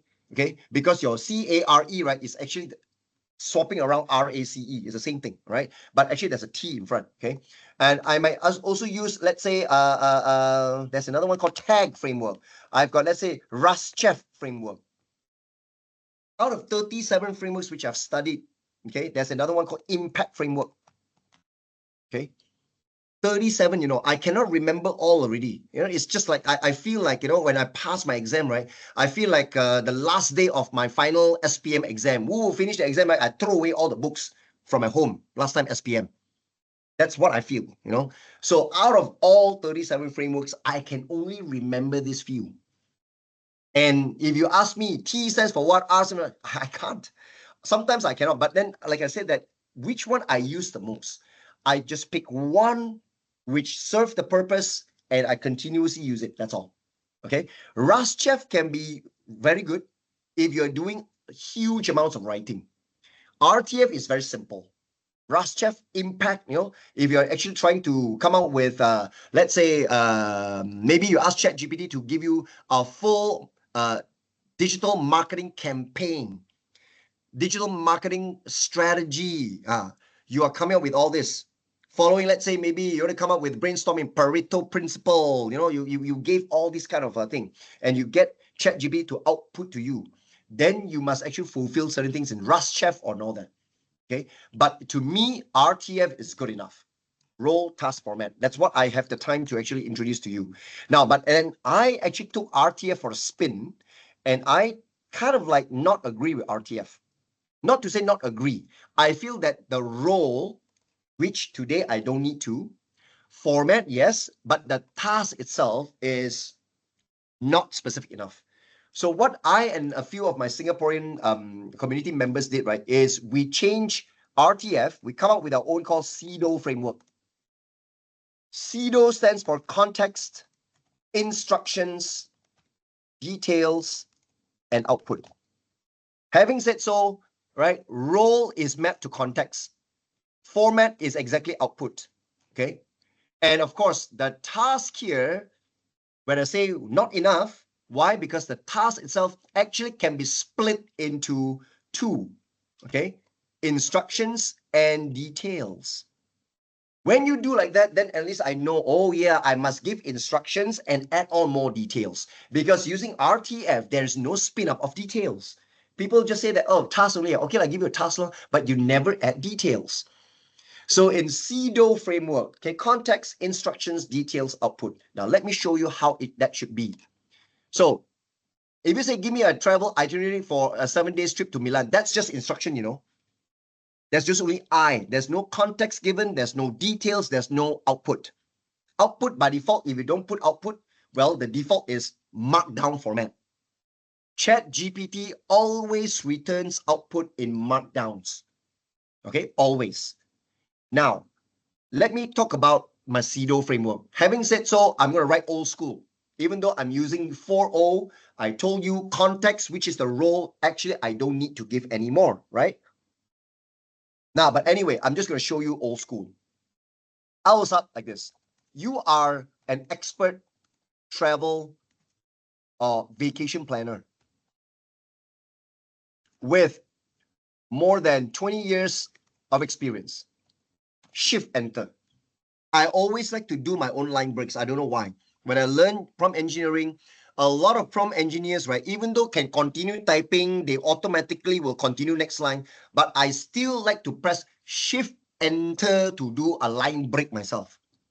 There's something to it. Not to say when you continue writing, it doesn't work. It still work. But we prompt engineers sometimes tend to be a bit perfectionist. We feel that when you insert line breaks, it will make the AI model easier to digest and segmentize your words and then understand, and it improves performance and accuracy as well. I don't know, you might say that, bullshit lah. Maybe this one, psychology only lah. Maybe you can say that, but there are many principles, okay, which are practically proven and say that yes, I experience it, okay, and it's not just me alone. There are a few of us, okay. We got a very huge community. It's not just in Southeast Asia, but in other countries. So most of them says that if you can, and even for readability, do a line break. Because similarly in fashion, if I give you a long paragraph, okay, continuous paragraph, continue, no line breaks, I ask you to read. Compared to if I show you sentence by sentence with line breaks, which one you read faster and better? Which one you feel more structured? I'm sure you will say, yeah, lah, correct lah. Line by line feels structured. Okay, continuous, and then word wrap, auto word wrap, continue like this, right? It's very, very hard to read. So the AI behaves similarly. The large language model processes input. They do prediction of what you're gonna want, right? By chopping up your full text, right, okay, into sequences of words and sentences. So you will help the LLM better by inserting your own line breaks. That's my advice to it. You might disagree and you say, no need lah, just continue typing lah. Well, it's up to you, okay? So, but anyway, I got used to it. So I just line break here. Now I'm going to put that. I intend to travel to Milan, Italy, okay, for 7 days with my wife and kids. Okay, I am flying out from, off Kuala Lumpur, Malaysia. Okay, my budget is around USD 10,000, let's say. Then line break again here. I need you to give me a detailed travel itinerary,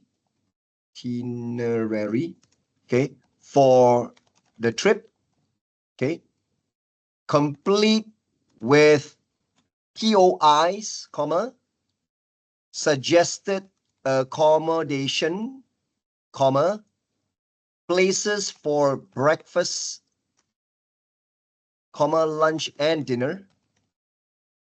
Okay. Breakfast, lunch and dinner. Okay, yeah, correct. Full stop.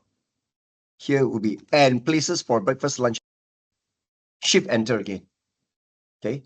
Output this into a table format. A lot of people do not output to a table. So when you just never mention output, right, they will just proof everything come out, okay, which is a markdown format. Bullet points, number points, hard to read. I want it to be a table format, easier to compare, easier to see. Okay. So the table should also include a column for crowd rating. Crowd rating. Okay. And price in USD. Very simple one. See? So this one fulfills my CIDO. Okay. Watch this. Okay.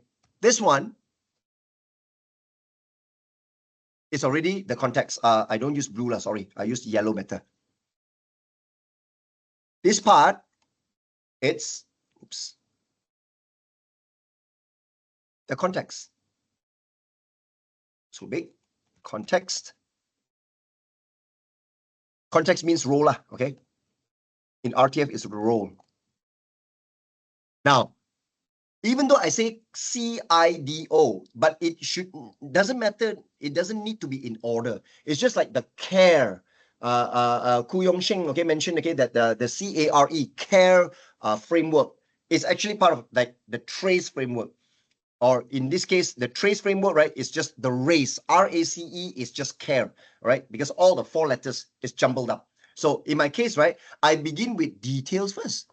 I intend to, whatever, all these are detail. Okay, this one, okay. This would be the details, including, right, complete with whatever, all these also are details. This part. These are all details. Right? The instruction, right, I put it orange color. It's only this one. I need you to give me a detailed travel itinerary for the trip. That's the instructions. Okay. And finally, I say output this to whatever. Okay, so this one, I just put it back to, maybe I use green. Okay, so this one is the format, or in this case, I put there output. Output, okay, it's part of the format in RTF. We call it output. So the instructions and details are part of the task. We split them out. So all the components necessary are there. Okay, it's here. Okay, so now once you actually have written this, okay, and once you practically enter, set it, and you can see immediately they will come up with this, a table, because I mentioned that. So day 1, do what, arrive where, description, the crowd rating, some have got crowd rating, some they don't have, So there you go, price in USD. One thing which I don't really like about ChatGPT, the only concern that I have about ChatGPT, even until today 4.0, is that they don't come up with sources where they get this from. Because you see, when they mention all these things, what Milan, what Bianco Latte, Pinacoteca, whatever, does all these places really exist? Don't tell me they are just hallucinating. Maybe they're hallucinating. How can we tell? Right? So that's the reason why when I actually come out and ask ChatGPT to come up with all this, right, you may want to add on, okay, list out also the URLs, okay, whereby where you source all these places from. The POIs, places of interest and all that, right? So all these places, you might be asking yourself whether to believe it or not believe it, you see? So this is whereby Microsoft Copilot did a better job. Copilot, right, okay, will actually show you all the URLs, okay, whereby they search from, right? And they've got citation points. Every point when you click, they tell you that, hey, here, I found it from tripadvisor.com, I found it from maybe other.com. They will come up with that. So I can actually copy this just out of curiosity, just for comparison. I'll show you copilot.microsoft.com. This is my Copilot. Mine is Copilot Pro. So you can see that I can choose GPT-4, more creative, where I'm using GPT-4 Turbo. Or if I want it to be more precise, it's just normal GPT-4. So I paste here and run this. So you can see that Copilot can do the similar job. But like I say, since it's on GPT, it's slightly slower and they are searching in the background. So you can see, you say, sure, they're going to give me a table as well, all that. And look at that. They started coming up with all these sources where they got the info from. So that at least you are very confident that, okay, I know Copilot is not hallucinating. They got justification. You see, every one of these places have got point number 1, point number 2 to tell you where they got this from. This is something that I love about Copilot. Okay, ChatGPT does not provide you by default. You usually need to ask. You usually need to include that into your custom instructions or in the memory. Okay.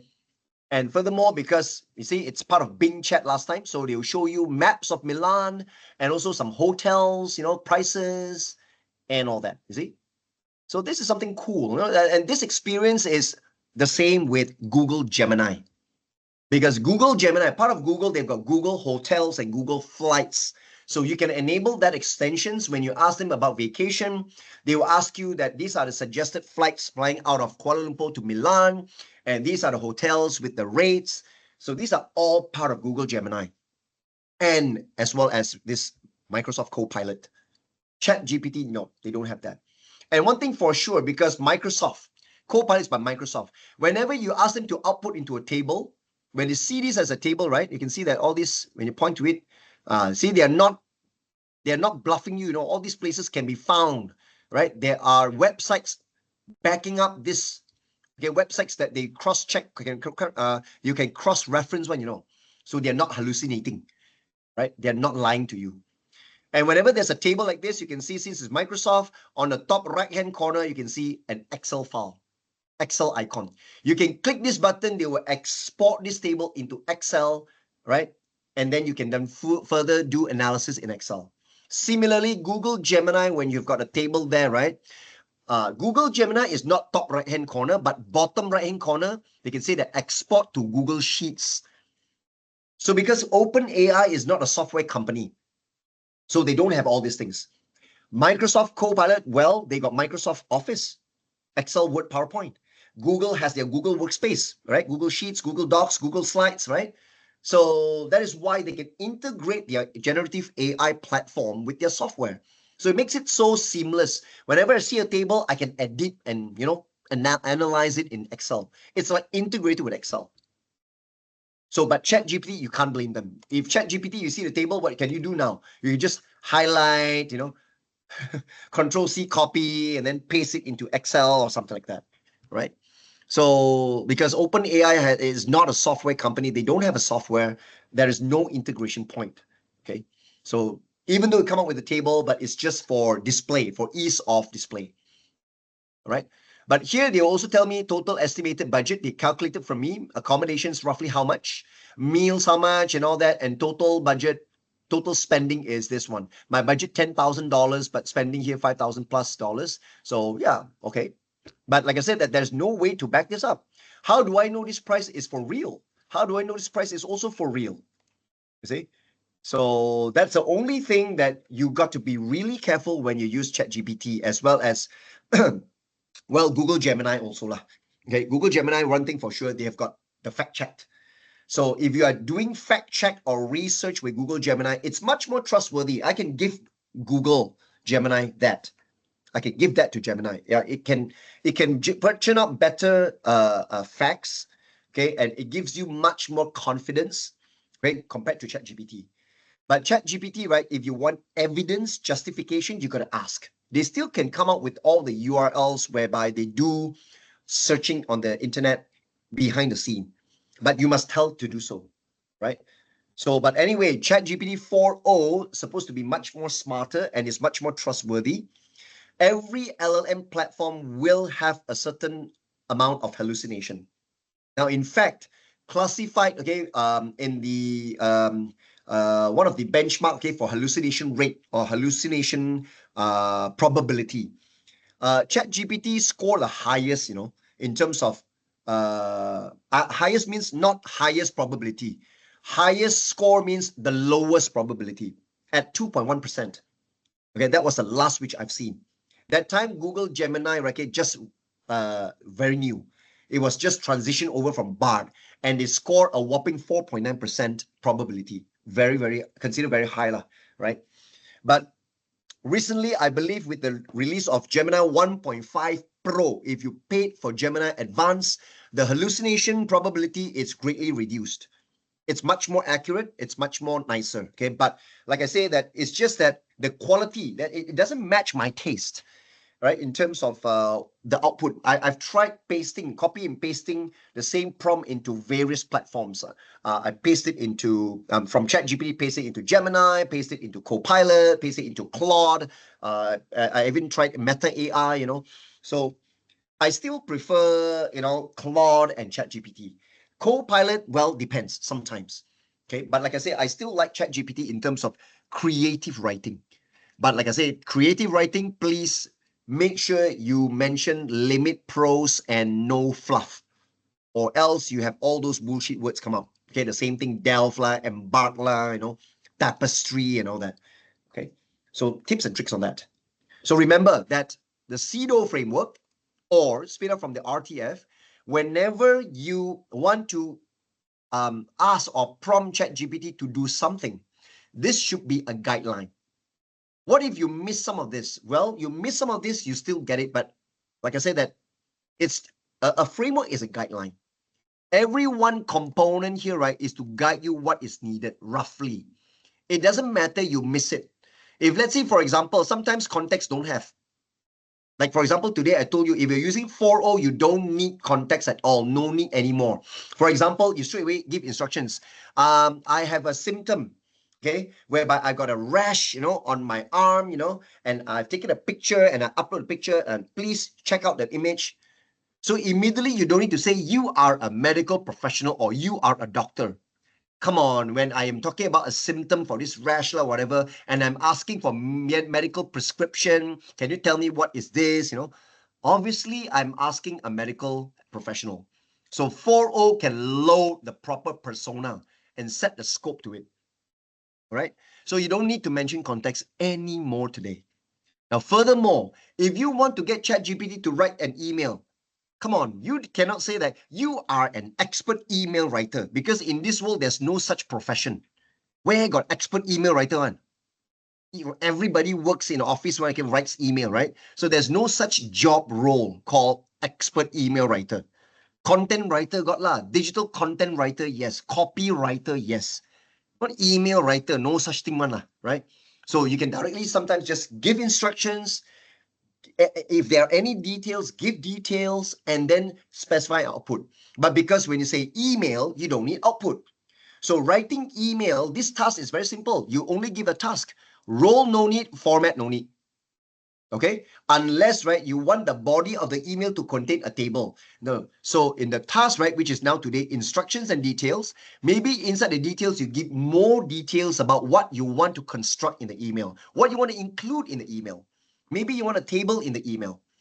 So then maybe part of the output, you say that I want the table to be embedded into the email, the body of the email. But when you ask ChatGPT to write you an email, the email is already a type of output. When you write an article, when you write a blog, when you write a newsletter, flyer, brochures, you want to ask ChatGPT to create a LinkedIn post, an X post, or a Facebook post. A post is also already an output.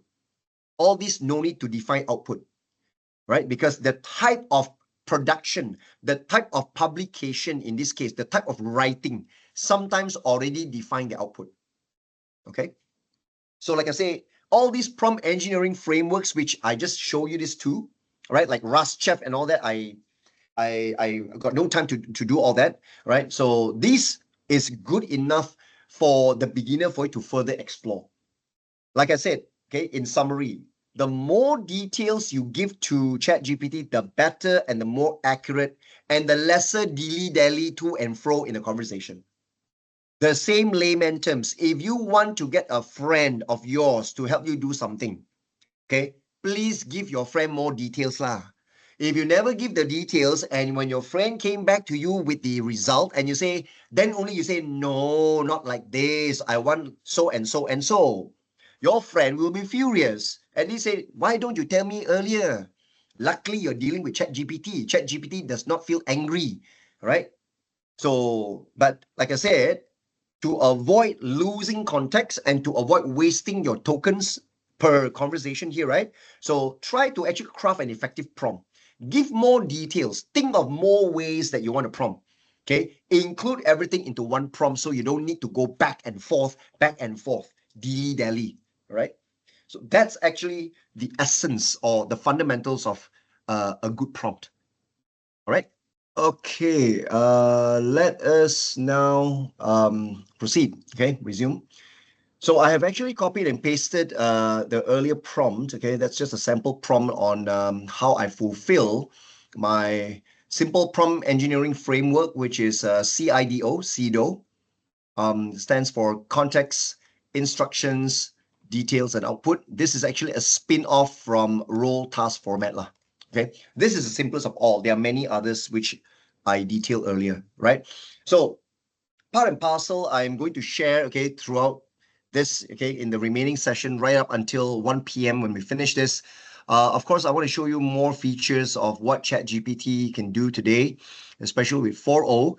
Now, since OpenAI has already released 4.0 usage to even free subscribers, but with a limited access, okay, limited access to 4.0. The context window is slightly smaller, the subset is smaller, but you still get to perform quick upload of file and do data analysis, so which I can share to you later on, okay? But let me share to you something about writing, lah, okay? Now, things that you can actually try to do, right, okay, is that you get ChatGPT to capture your writing style sometimes. Now, in order for you to write better, now, it is advisable if you have some form of written text that you have written before. Okay, so now the text that you have written, you must make sure that it is at least 100 words. Lesser than 100 words, well, not to say it won't work, but it will not be that effective. So the benchmark for the AI to really understand and analyze your writing style better is minimum 100 words. Okay, so if you have any text that you have written, okay, before, and then you just need to upload it, you just no need to upload, just copy and paste it into the context window, right? And you try to ask ChatGPT to analyze and understand the writing style and then write something based on the style. Okay, now I don't have much that I've written. I can't find anything else which I've written earlier. So what I can share to you, I'll just use one example maybe. Let me try to open up a blog. You give me a moment, yeah? I'll open up a blog from some of the blogs which I've actually followed. I follow a lot of technical blogs. Let's say, okay, James Sarah. Let's say I open up James Sarah.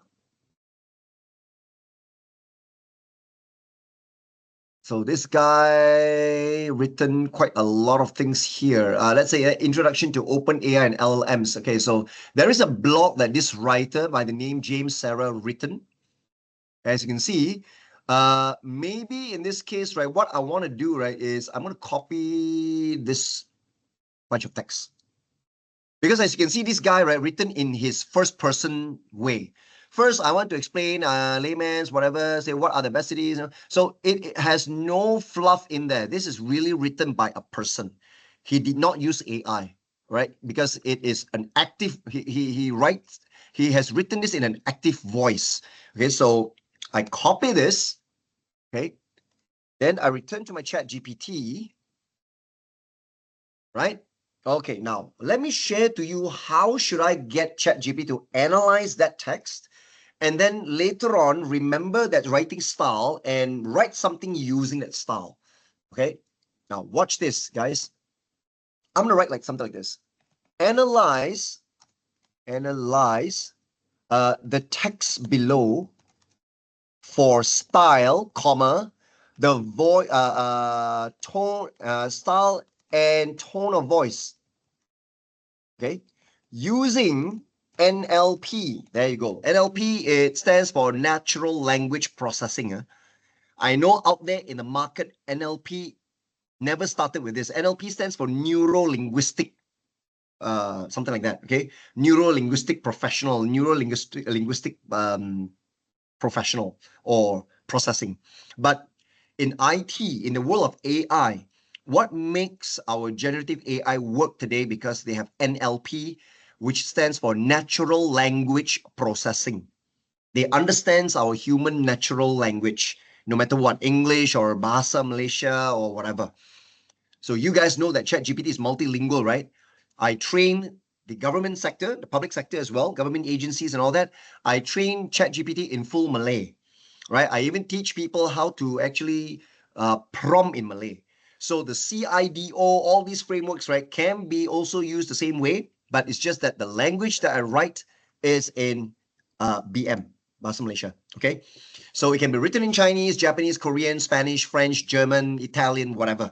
So all the languages that you know of, right, okay, you can write it. So what are the languages available? Well, it's easy for you to check it out by going to a settings.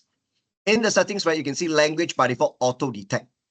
The moment you type, right, you don't need to set a language, but some people want to fix it. So you click the drop down here, you can fix it. See, these are all the languages that can be detected. Look at that, right?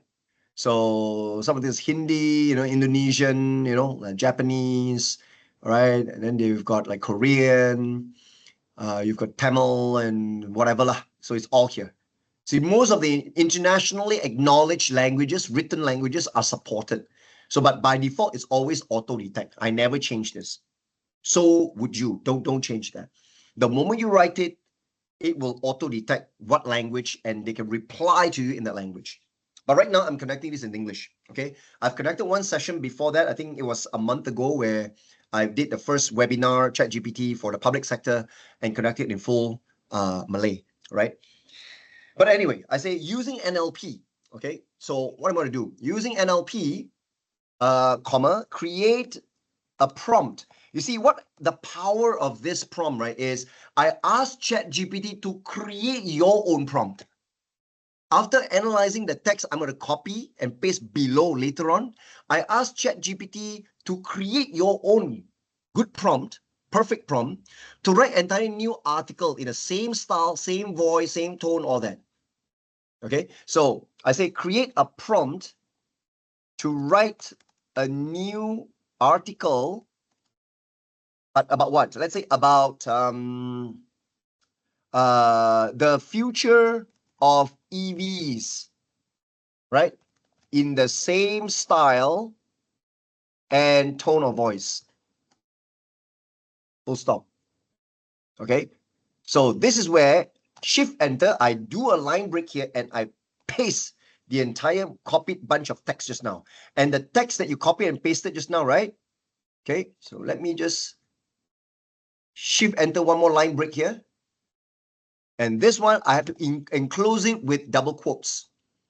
Open double quote in the beginning, all the way until the end, I close double quote. So ChatGPT knows that this is the example text that you want it to analyze, right? So that's it. So now when I run this, so they're analyzing it. There. The text provided is conversational. See, they will tell you the outcome, the analysis of style and tone of voice. Conversational and informal, educational and explanatory, encouraging engagement, simplified and detailed. So then they're going to craft their own prompt. See? So actually today we don't need to be a prompt engineer because the LLM has been matured so vast, so fast, okay, that you can now prompt it to create a prompt for you. All right, that means you prompt it for a prompt. So this is a prompt. Write an engaging and informative article about the future of electrical vehicles. You see, EVs in a conversational, everything. See, this is the prompt here. Okay.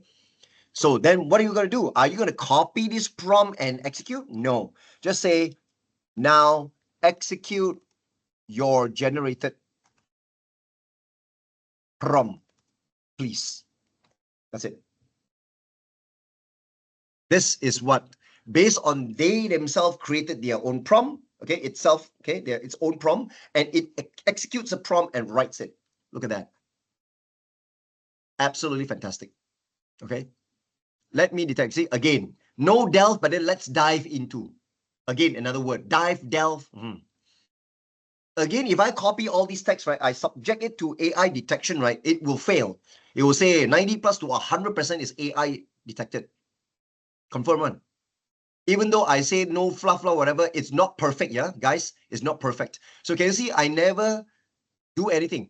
I just, based on its own prompt. Now, I'm going to show to you. I'm going to copy this whole thing. I'm going to copy this whole text, including the title, Control-C copy. I'll subject it to 0GPT.com.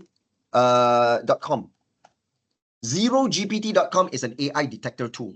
If you have a subscription of Quillbot, they can also do that. So maybe I'll use Quillbot because 0GPT.com I did not subscribe. So I go to Quillbot, a much more renowned and trusted platform.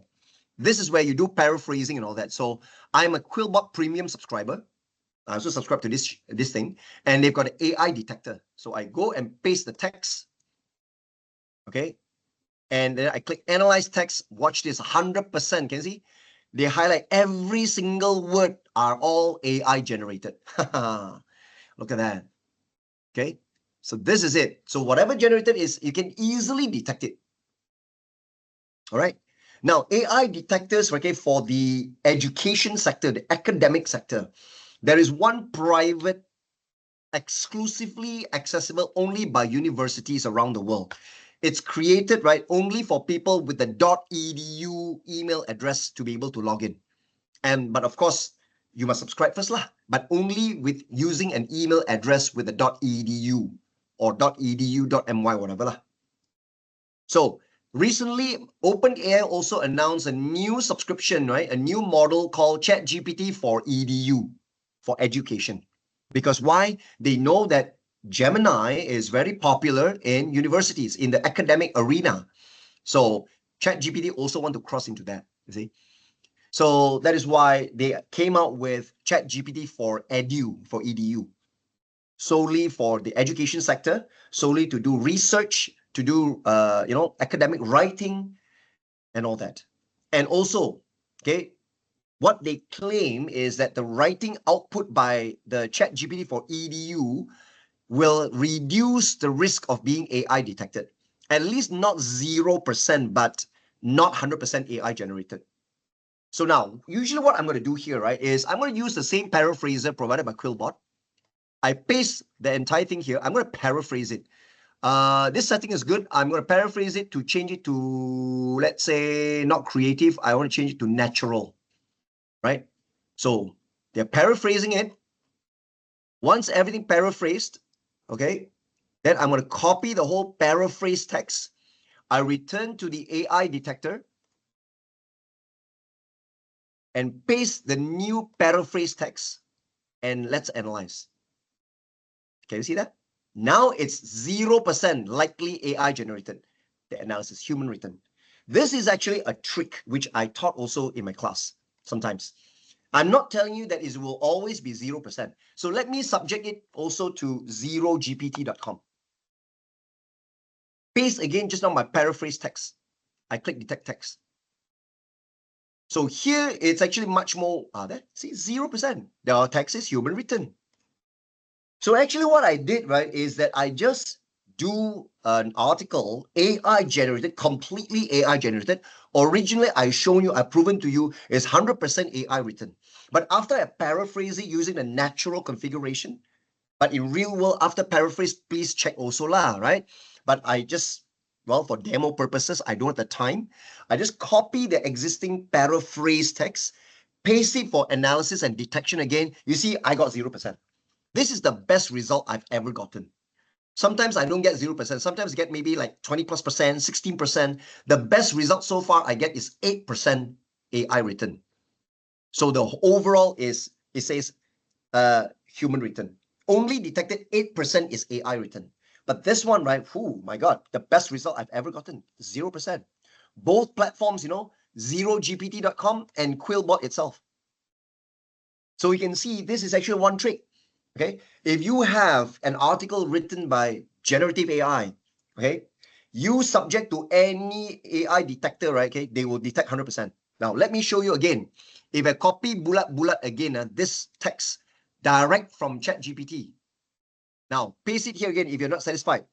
Using 0gpt.com, I paste it and detect. They will say 100% AI, see?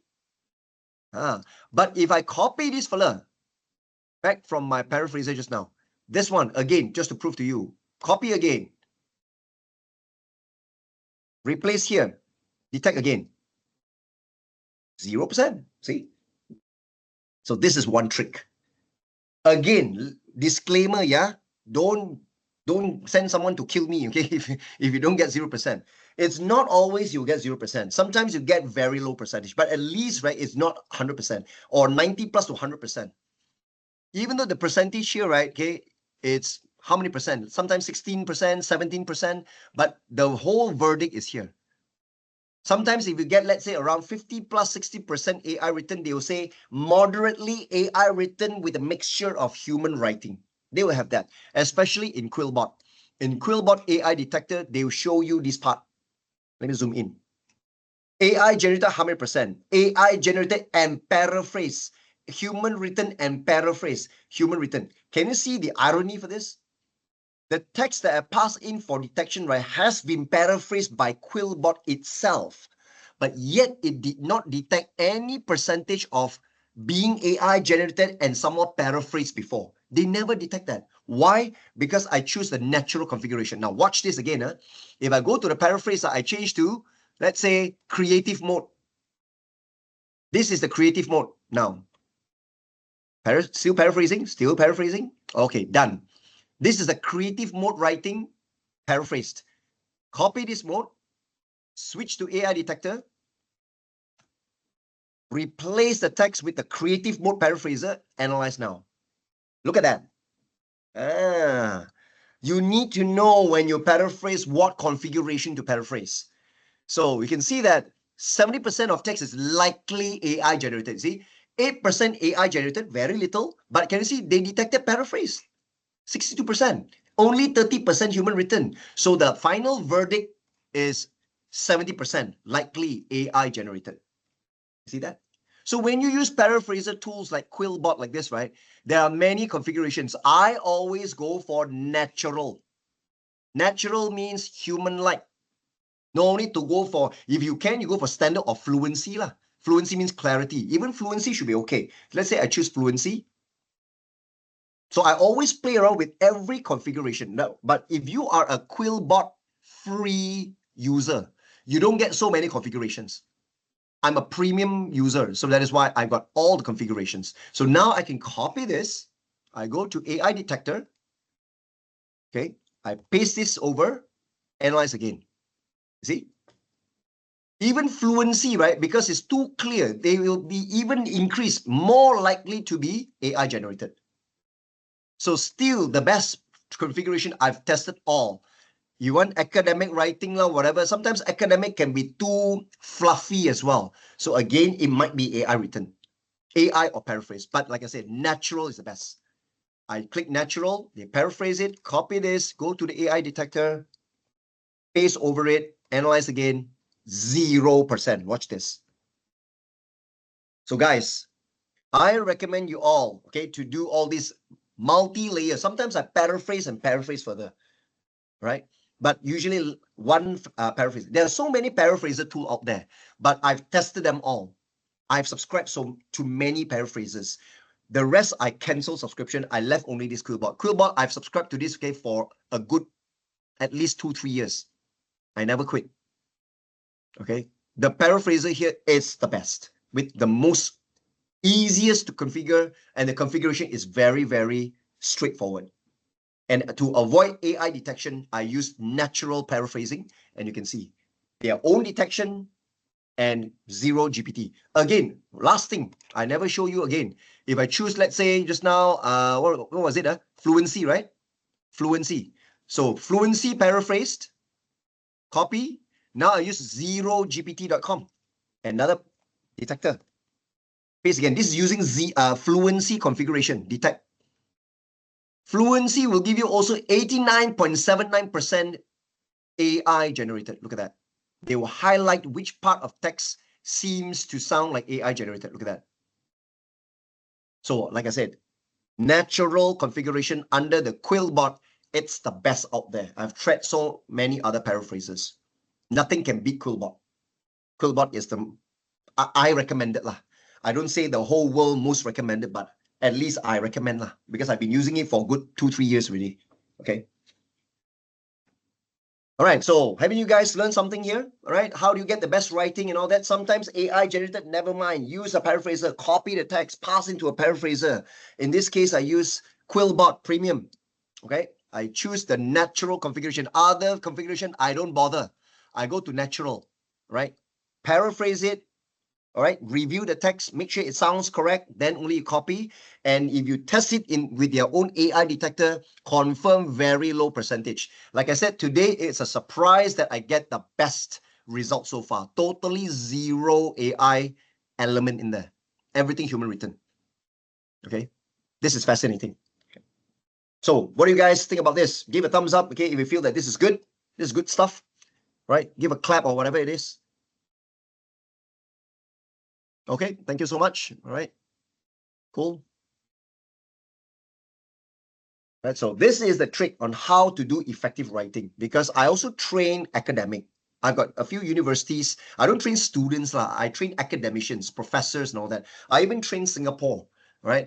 They are NUS, NTU, a couple of universities from Singapore. I train the professors. I train them how to build their own custom GPT to do marking and grading of their students' dissertations and theses and all that. You see, so. I kind of know, okay, whether how the professors ask me, can you show me the tips or tricks on how to avoid AI detection? And surprisingly, it came from the professor themselves, and it's not the students, because I don't train students, right? Because universities here are still, banning, they still do not allow AI usage in their studies, but the academicians themselves are using AI, okay? Okay, thank you so much for the acknowledgement, the thumbs up and all that. Yes, thank you. So I'm glad again that I've shown you something, that you find valuable, right? So that's a tip, that's a trick here that you know right now how to avoid AI detection. Okay, I do a lot of AI detection so far. And because I'm so experienced into all AI generated content, I don't need AI detectors already. Sometimes I go and read through, I find words here and there, I roughly know it's AI. And then I will say that, hey, come on, you please paraphrase lah, at least. Paraphrase it. Don't copy bulat, and then just dump it. Paraphrase it. You're using paraphrases. So if you want me to recommend, there you go. I've shown you already. Okay. Don't worry, Quillbot is not paying me money to advocate and to promote them. It's personally, I really believe in Quillbot. And that's why I paid for the premium. And if you want to know how much is premium, let me check how much I'm paying for. My plan. There, almost $40 a year, the whole year, $39.95. Okay. So you see, I started since 2021. I told you, good 3 years already. Almost 3 years lah. End of this year is the 3rd year. Right. So I've been paying that $40. I mean, nothing much because I use this a lot. I write things and all that. Okay. I sometimes paraphrase it. So they got citation generator, they got summarizer, they got that. They even got plagiarism checker, You can copy and paste text, but even premium, you can only 25,000 words. They can detect 25,000 words that you paste, and then they will check online whether these texts, okay, have been plagiarized, copied from somewhere. So professors also like to use this. If 25,000 words not enough, you can click buy more words lah. But plagiarism, well, I'm not in academic. I seldom use plagiarism, but I did a few scans before because sometimes I write my text and I want to detect whether it's found somewhere. So I do not want my text to be plagiarizing. All right. So 25,000 words is good for me. All right. But if I need more, I can buy more words. Okay. So I always the feature that I always use is Paraphraser, and they've got a grammar checker as well. So since I am also subscribed to Grammarly, if you compare grammar checker between Quillbot and Grammarly, I would say that Quillbot grammar checking, it's comparable to Grammarly, but Grammarly has got more things that it can check. Quillbot, right, is just very simple. Their assistant cannot beat Grammarly because Grammarly is the first one. The name also say it's grammar. They're specializing in checking grammar. But actually, I can cancel my Grammarly subscription because this is all in one. I got a paraphraser, I got grammar checking, I've got everything, AI detector, all in here, right?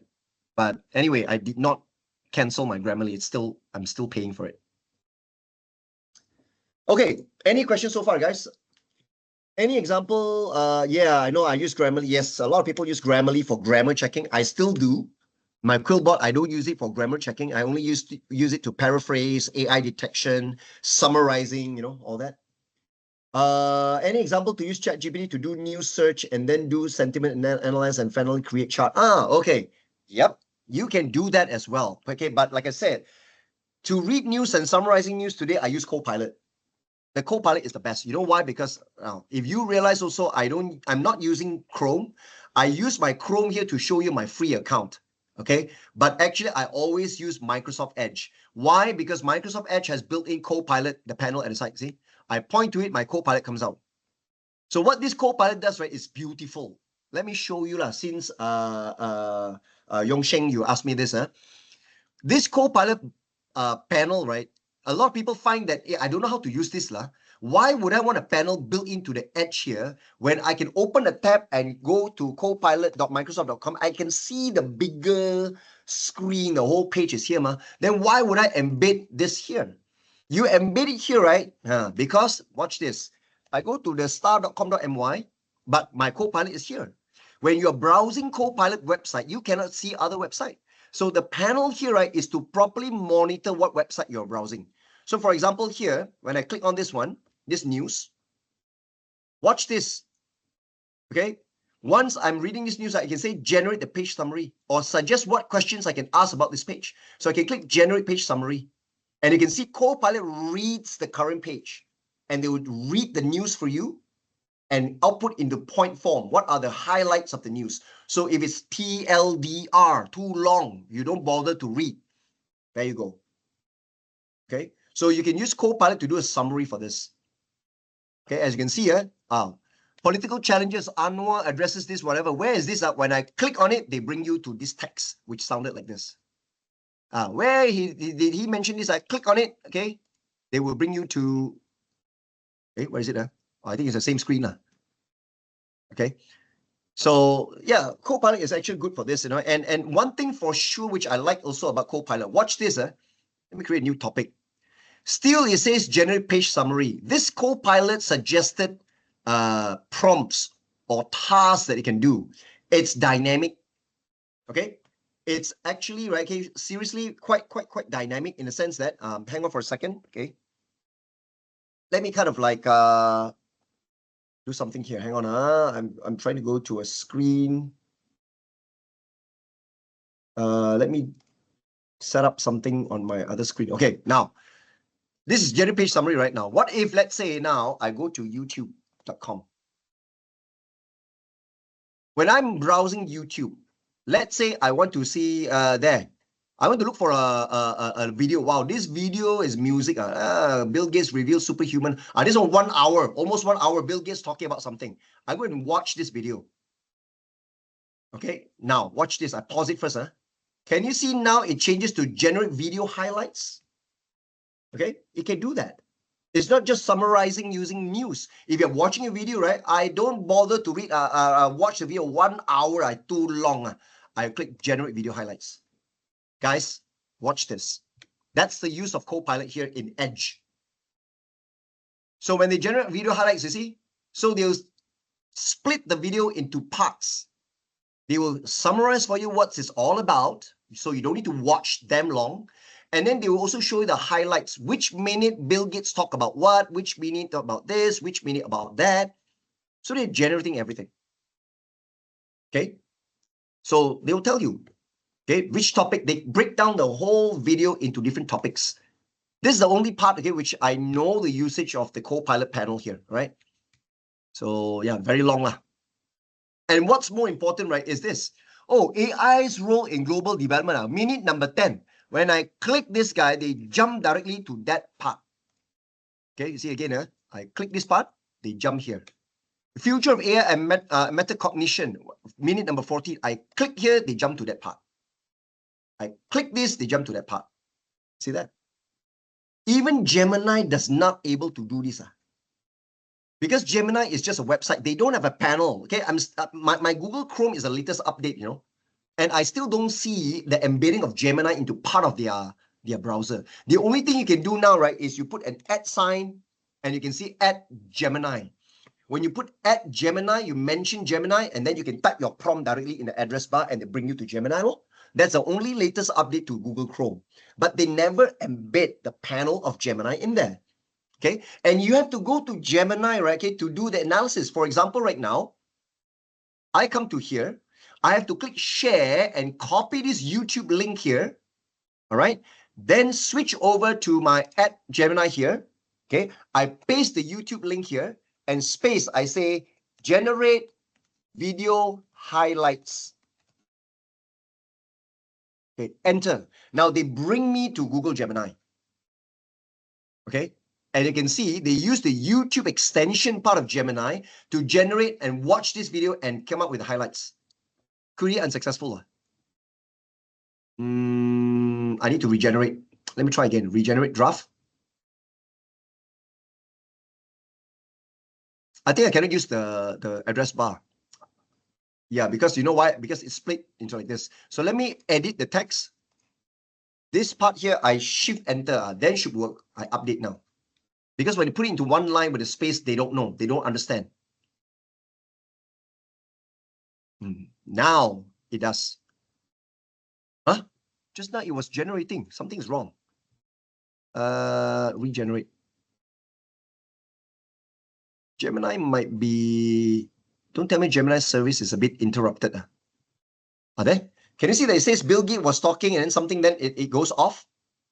It tried generating, but then it was terminated. So I believe something is wrong with the YouTube extension to Gemini. I saw it come up with it, according to the Bill there, outside of my capacity. Man. So if I go to my settings, I go to my extensions. These are all the extensions. I think YouTube is turned on. Maybe YouTube music, I turn it off. Sometimes it might be conflicting. So it's using YouTube now. And back to my this one and regenerate. So they're really sending it to YouTube extension. No, I think something is wrong with the YouTube extension. Yeah. Okay, but anyway, what I'm trying to do here, right, is to show you, even though with the highlights generated by Gemini, remember, YouTube is by whom? YouTube is by Google. Okay, Gemini is by Google, but yet Gemini here cannot generate the highlights, something like what Copilot does. And because it's a website of its own, you are not in YouTube, they cannot bring you or come up with a timeline that allows you to jump to the timeline. It can't. I think I've got a history. This one previously. The highlights will be like this. This one is actually, oh, no. This one is YouTube, something like this there. This one is actually, I'm showing something like translating a video which is in a different language, right, into English. So as you can see that this is all in Cambodian, right, in Khmer. So I try to actually get Gemini to look into this YouTube video, and I say that please summarize the video and translate into English. So you can see that it is done, right? So this can be done. But if you want to generate highlights of the video, now it can't be as powerful as the Copilot plugin or the panel inside Microsoft Edge. So that's why I always use Microsoft Edge. Okay. So that's the usage of that, okay. But if you're talking about if I use ChatGPT to do a news search and then do sentiment and analysis and finally create a chart. Okay, maybe in this case, okay, you need to get, let's say, what do you call that? The URL of a news. So again, if I return to the star.com.my, I need to search for a particular news, okay, and then you come up with the link to that particular news. So let's say when I click on this news here, right? Now I'm going to actually share. Where is that thing to share? There's a button. I think share is just, oh, there's no button to share. Hang on.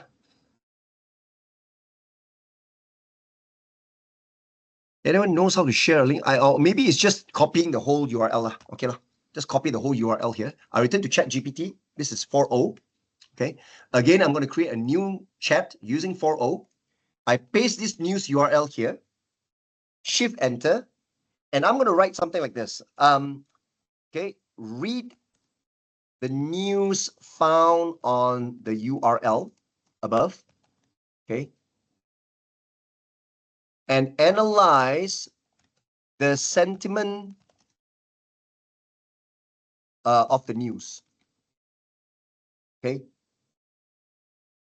Elaborate or maybe explain. No need to elaborate. Just explain to me what you found. All right. Enter. So you can see they're searching the web. They have web access. Search the site because they know that that's actually the star. So you can see.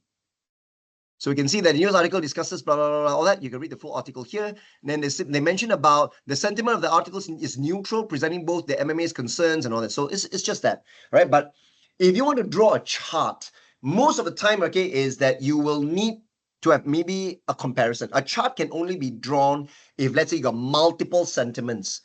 Maybe if it's a news site, okay, that surveys people's opinion, or maybe it's a voting site. All right. So you got votes, how many go for, how many go against, and all that. Then you can get ChatGPT to generate a visualization from there. It can be done. Okay. Or better still, right? You've got some data from your file that you gathered, okay, based on responses by correspondence or surveys. Maybe you put it into CSV or an Excel file, and you can use this upload file feature here, upload the file, right? Ask ChatGPT to analyze it and then generate a chart. Okay, so this is something that what ChatGPT can do. I'll demonstrate that soon because I've got an Excel file with some sample data there. I'm just going to share to you how that works. Okay, so the first thing that I've actually done just now is how you can write, copy and paste, okay, a certain text which you have written. Ask ChatGPT to analyze, study your style of writing, your tone of voice, and then come up with a new article. You want to write about something, but using the same style, same tone of voice. Okay. But even that same style and tone of voice, their output is still going to be 100% AI generated. So my take here was use a paraphraser like Quillbot. Paraphrase it using natural configuration. That will help you avoid AI detection. Right?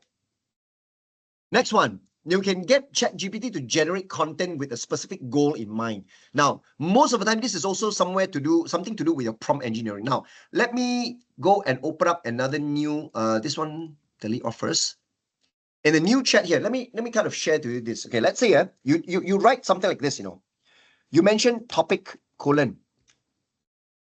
okay, let's say maybe how to grow your LinkedIn followers list. That's a topic. Shift Enter. Then you can break it down like this. For what audience? You can put it for audience. Sometimes you don't need to write in full natural language in lines or sentences. You just put it into breakdowns like this. Topic, what is it? For audience, what is it? So the audience will be maybe for my social media users in LinkedIn. Shift Enter. Then what is my content goal, let's say? Content goal, let's say maybe you type it to motivate audience to feel excited about using ChatGPT in their daily routine or job routine. Okay, that's it. So I've got a topic, I've got targeting what audience, and I've got a content goal, right? So this is actually my example prompt. And then I press enter. See, I don't need to write in full natural language. I just mentioned topic what, for audience what, content goal is what. Then they will teach you, they will know what roughly what, they can guess what you're trying to say. So it means you're asking ChatGPT for advice. How do I grow my LinkedIn followers list, all that. So you see, how to grow your LinkedIn followers list. Craft engaging posts. Example like how. Optimize your profile. What is the example? Engaging with your network. Create value-driven content, and hashtags and keywords and blah, blah, blah, blah, blah, blah. See? So you can break down your prompts. Not necessarily your prompt must be in a full English paragraph or sentence. Not necessarily natural language. You can break it down, okay? Your prompt can be like this. So let me share this prompt to you. Copy. I paste it here. This is a sample, right? Earlier, this prompt also, but this prompt, I've got a text here, very long text, So I will do it like this. Copy only the prompt, okay? And then I shift enter. I just say insert text, insert your text here. I put it like this. So I put a placeholder so that I don't copy the full bunch of text here, okay? And it will make the meeting chat very, very big, very huge, okay? All right, so any prompts which are typed, I'll just share the sample here as per requested. All right, so, all right. Now, sometimes you can try using prompts that are more open-ended or a bit abstract, okay, to get a unique and creative responses. Now, like I mentioned before, GPT's main power, the main forte, right, is in creative writing, okay? GPT's creative potential is there. Now, how you can unlock the GPT's creative potential, right, is to find a vivid language to use. Like, for example, you want to write a poem, you want to write a song lyric or something like that. You can get ChatGPT to brainstorm it and generate for you, okay? So let's say, for example, okay, I continue from this conversation. I can say write a poem, okay, about something technical, content creation. Content creation. I can say like this, okay? Enter.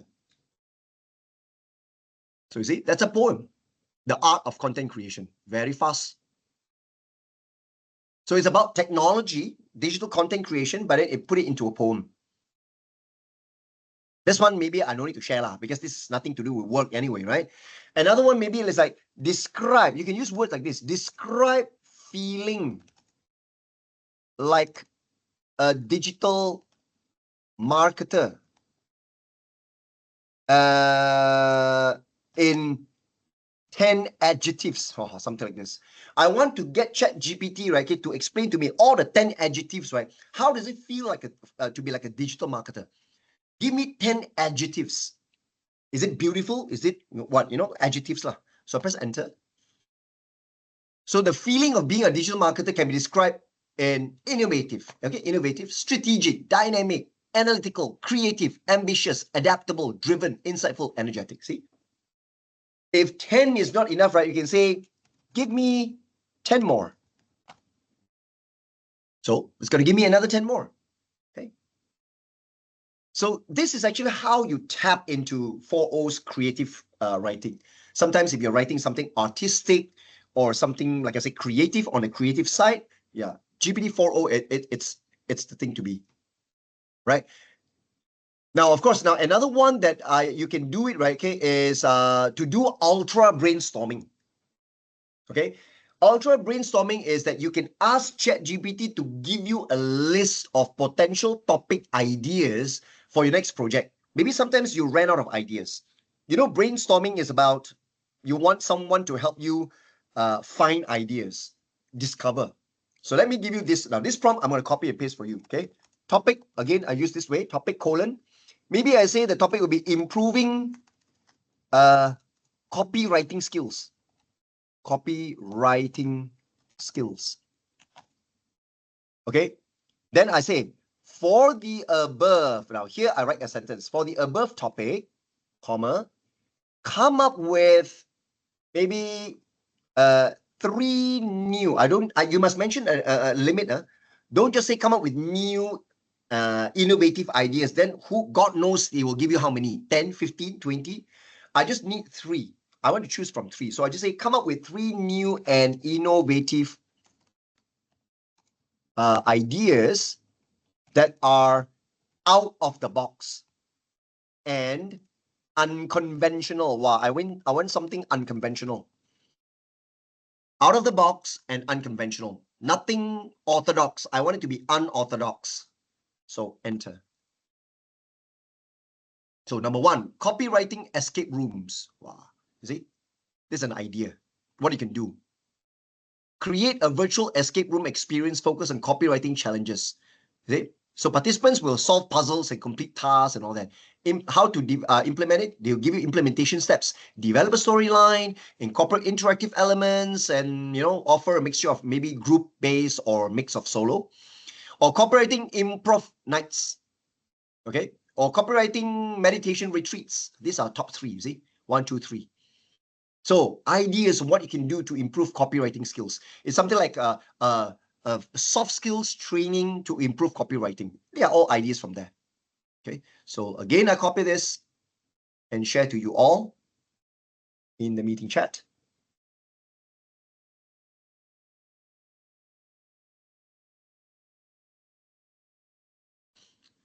Now, on top of doing ultra brainstorming, that means brainstorming get ChatGPT to brainstorm and all that, right? Now, you can also do something like getting ChatGPT. You can ask ChatGPT to give you examples. Okay, examples that will challenge the mainstream thinking. That means you want to think like the 5% of the world rather than the 95%. 95% of the world are usually, we call them as mainstream thinking. Only 5% of the world, those are the successful and those are the crazy ones. The 95% will call the 5% crazy, cannot be done, all that. But they prove that they can push through boundaries and barriers and they can do it. They're successful people. They're usually geniuses or they're really extraordinary. So we call them as they're out of the norm. They are not the mainstream people. So now I want to ask ChatGPT, right? Ask for any examples that will contradict the ideas, okay, from the mainstream people based on maybe a web page or whatever it is. So now I need to actually come up with a web page, a URL. So you need to have a web page that shows you a design or maybe it's an idea or something like that. So, but I don't have any web page for that. But let me show you the particular prompt. Maybe it's going to be like, give examples of give examples that contradict. That means that contradict is to challenge contradict the ideas expressed on this web page, colon. Now you insert the web page URL here. All right? Shift enter. Then generate thought-provoking solutions, maybe. Something like this. I don't have any idea on any web page again that people gave an opinion, opinions about something. Maybe I do have one blog. Let me check whether this works or not. In the favorites, I go and look for Stratacherry. Stratacherry is by Ben Thompson. That's his pen name. This guy writes about quite a lot of things the App Store and AI and AI infrastructure. This is about Apple. What other blogs you have written? Topics.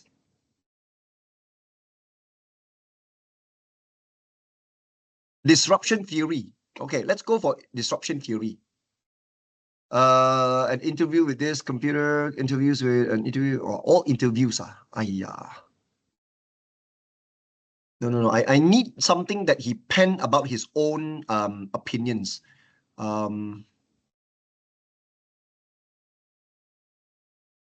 He writes about technology, like this guy, yeah, like I said, I don't have anything here. Media and advertising. Interview with internet communication. Okay, an interview with Michael Nathanson about tumultuous year in media. Is this an interview only? Cord cutting and YouTube TV, all this. Let me see what is this all about. I just need a sample here. No, I think no. Don't worry too much about this. I don't want to ding dong here, okay? But anyway, let me copy this prompt and share with you all.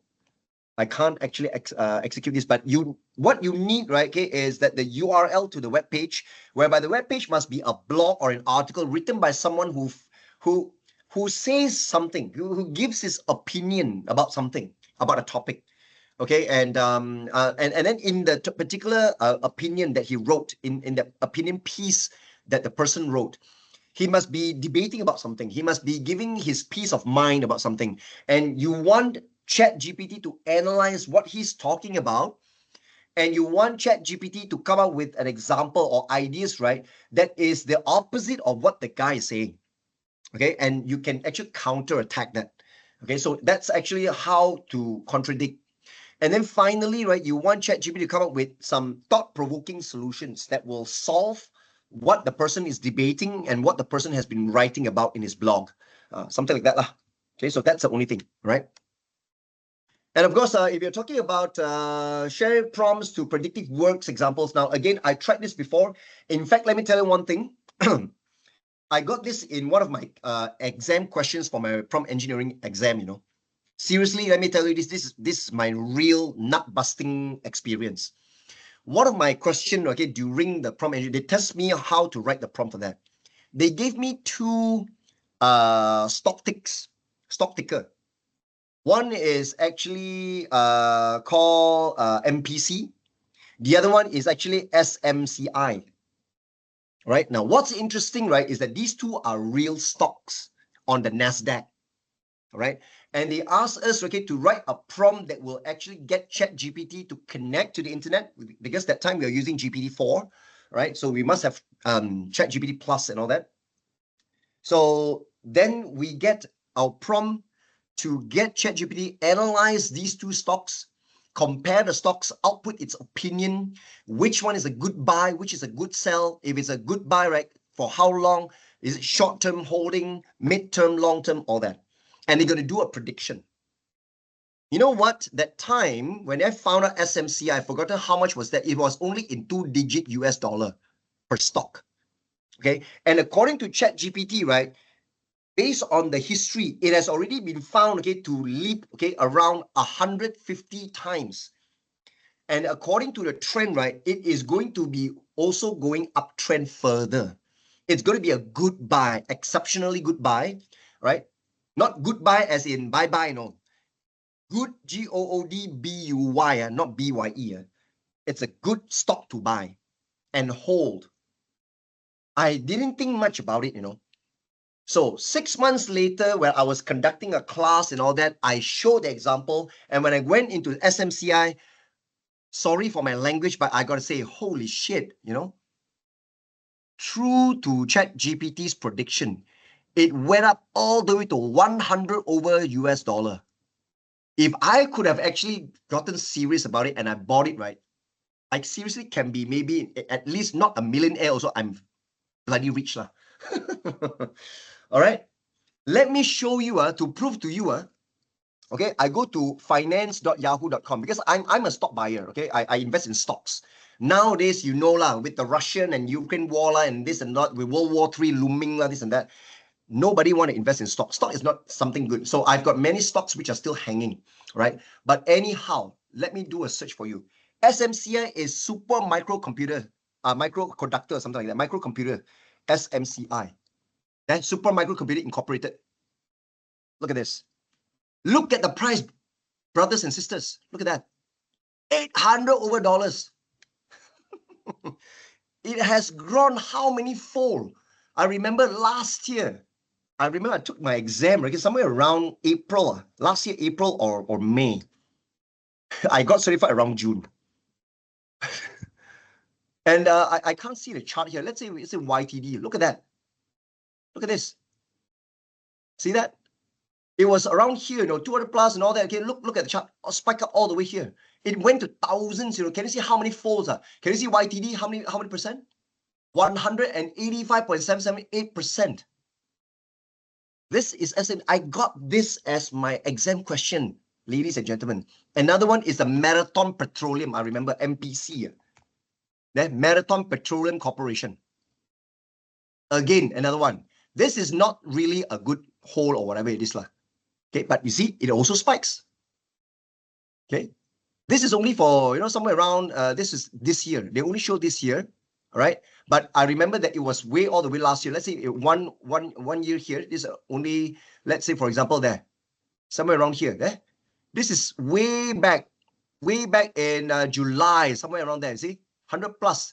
It spiked up all the way this year, somewhere April to this March, 200 plus. So MPC is not really that, but compared to SMCI, it's crazy. Okay. And remember this, I written a prompt whereby ChatGPT told me everything that turned out to be true. All right. So Yongxing, if you are actually talking about this, like predicting gold price or whatever, right? You can, but you need 4.0, which can connect to the internet. You must give them a table. All right, you must ask them, you must give them more details, you're talking about, okay, going to the NASDAQ Commodity Exchange, or maybe let's say Dow Jones Industrial Average or whatever it is, under the commodity pricing. I would like you to do a benchmark of gold price, okay, from 10 years ago with today. Based on this trend that you understand, output a chart display to me, and then help predict for the next 1 year or 2 years, where will it go? Maybe you don't say 1 year, 2 years, you say 6 months maybe. That's the only thing. Okay? But remember, when you ask ChatGPT to predict things about money, all right, ChatGPT or along with any generative AI, when they talk about money and things about life and death, they are very, very strict. After they tell you everything, right at the end, they got a disclaimer. I am just an AI, okay? I still advise you to consult a human professional, okay, to get a better advice. Even if you ask it to predict, let's say, stock prices, gold prices, and all that, they will always come up with a clause right at the end. So I'm not actually encouraging you guys to invest in all that. I'm not an investment guru. I'm just a simple stock buyer only. Now I'm just a stockholder. I don't buy anymore. I ran out of money. All my stocks are stuck there because of the Russian-Ukraine war. Okay. So, yeah, you're thinking about asking the same question. Okay, so you wanted me to share you the prompt. Okay. Share you the prompt about what? About the stock buying or the gold price or commodity and all that. But before that, let me see. Cecilia got one question there. Can I use ChatGPT for creating creative drawing or creating a short video by prompt? Mine to share. Okay. Now, videos. Guys, I will slowly come to that. The sharing of the prompt for the financial thing. I'll write it out and kind of like demonstrate to you. Now, for questions, question by Cecilia. Yes, 4.0 today can generate images all along because they are powered by DALL-E. Now, ChatGPT, right, uses DALL-E platform. DALL-E is by OpenAI, text to image. But text to video, right, is called Sora. Sora by OpenAI actually created a big hoo-ha early this year when they were announced. Okay, because Sora was then the one platform that can generate a full 1 minute video, full HD resolution. Okay, and it is so nice. The quality is amazing. It beats, let's say, things what Runway ML can do, things what other platforms like 11 Labs or whatever, But today, up to date, Sora has been put on hold for public release. It's not yet public release. No announcements, nothing. A lot of text to video generator tools out there are on hold. They're being quiet right now. Why? Because they're waiting for the AI bill to pass in the US Congress. US is now trying to come up with very stringent AI rule, okay, to protect humanity, to protect copyrights, to protect dangers of AI, the rise of AI crime, because of all these videos and all that. It's very dangerous. When you come to it, it's very scary. All you need is just a photo, a still photo of a person, all right? And then you upload the photo and you write a prompt, okay, to generate a video, a moving video that has that person's face dressed in something else, whatever you like. And that technology, what we call deep fakes, you can do deep fakes, lip sync, whatever it is. You see, so these are things again that has got a lot of AI scams out there today, So a lot of stringent rules and regulations are coming out soon. And that is why the AI video generators out there are being quiet right now. So a lot of them are put on hold. They do not allow you to do this and do that, right? And yeah, we have to see. Okay, but generating images will be no problem. Okay. Okay, so if you want me to share to you, let's say, for example, image, okay, 4.0. Now, let me show you. Generating images is very simple. Just say generate an image of, let's say, a cat.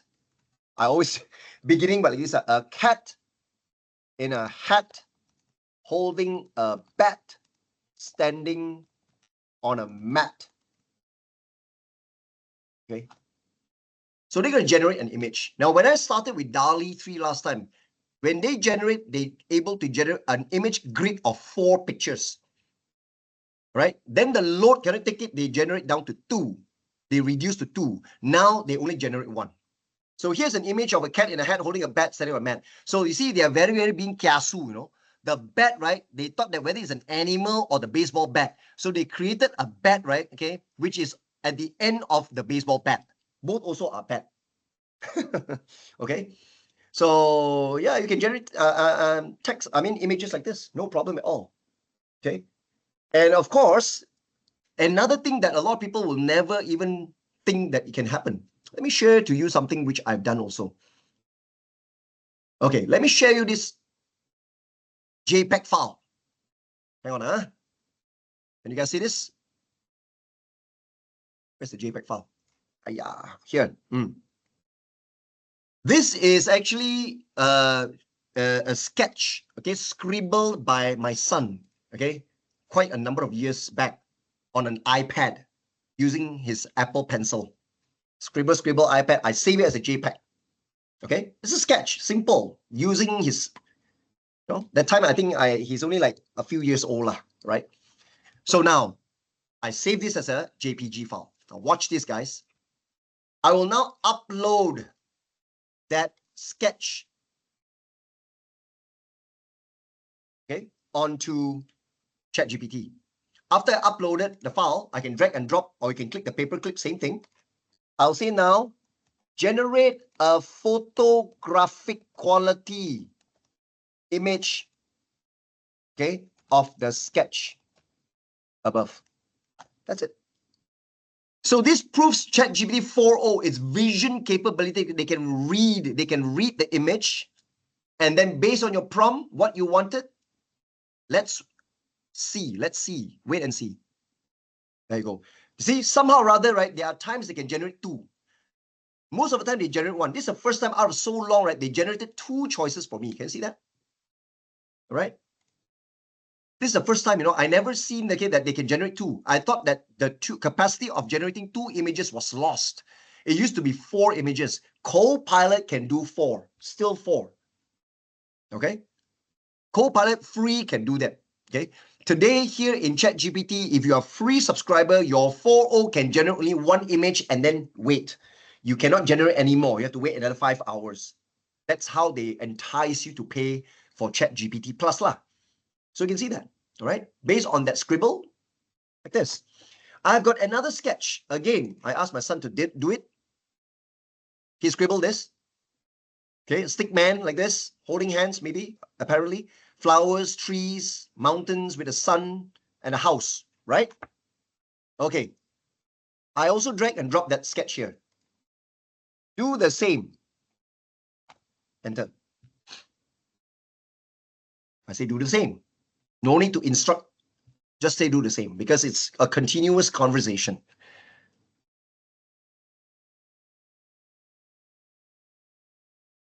Let's wait for it. This time it generates only one. Look at that. See?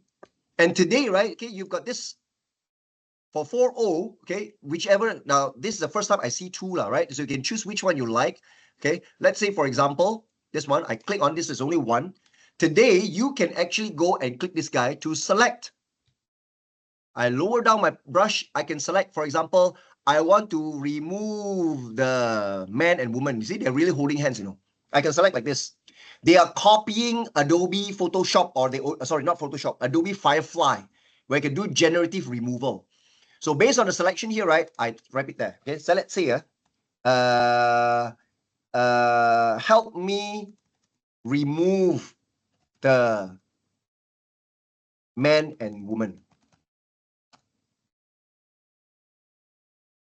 So I highlighted that part, but there's still a shadow. I don't know whether you can remove or not. Let's see whether they generated a new one. Sometimes it works, sometimes it doesn't, because it's still preview. All right, this part, you can edit the picture directly here.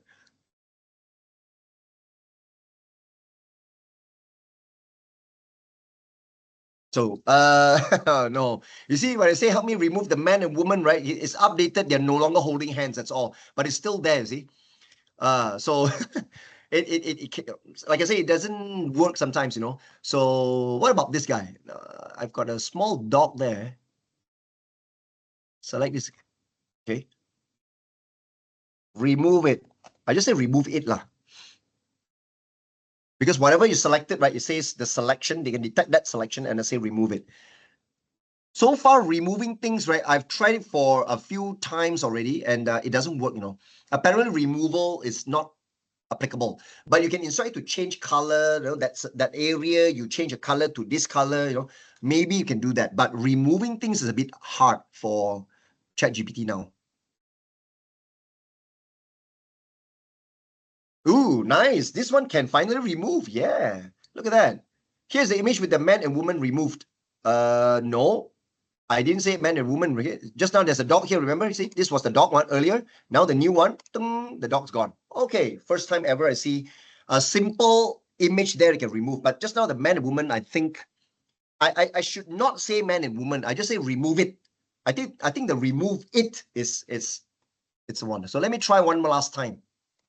Okay, this one and this one. I just say that in a selection, they know that whatever you selected is here. This message, this prompt you type is for the selection. I just say remove it. No need to type so long. No need to describe because it's a selection. You don't need to describe what is there. Just say remove it. Let's cross our fingers.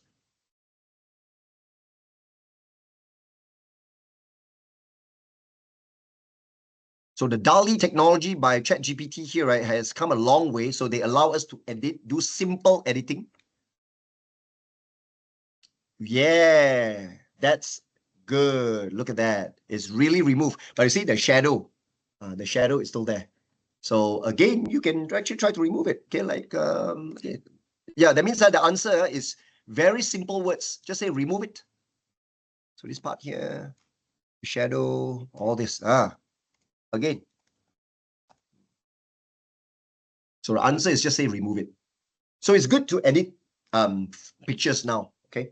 But what I've been showing you, right, is that you can upload an image and you can get ChatGPT, right, to generate another image of a different quality based on that. You see, I uploaded a sketch only, a hand-drawn, handwritten, okay? And you can practically do that. Now, last week, I did one training, right, on site, okay? It's a face-to-face training. And there you go, see, right now, the shadow has been removed, okay? Cool.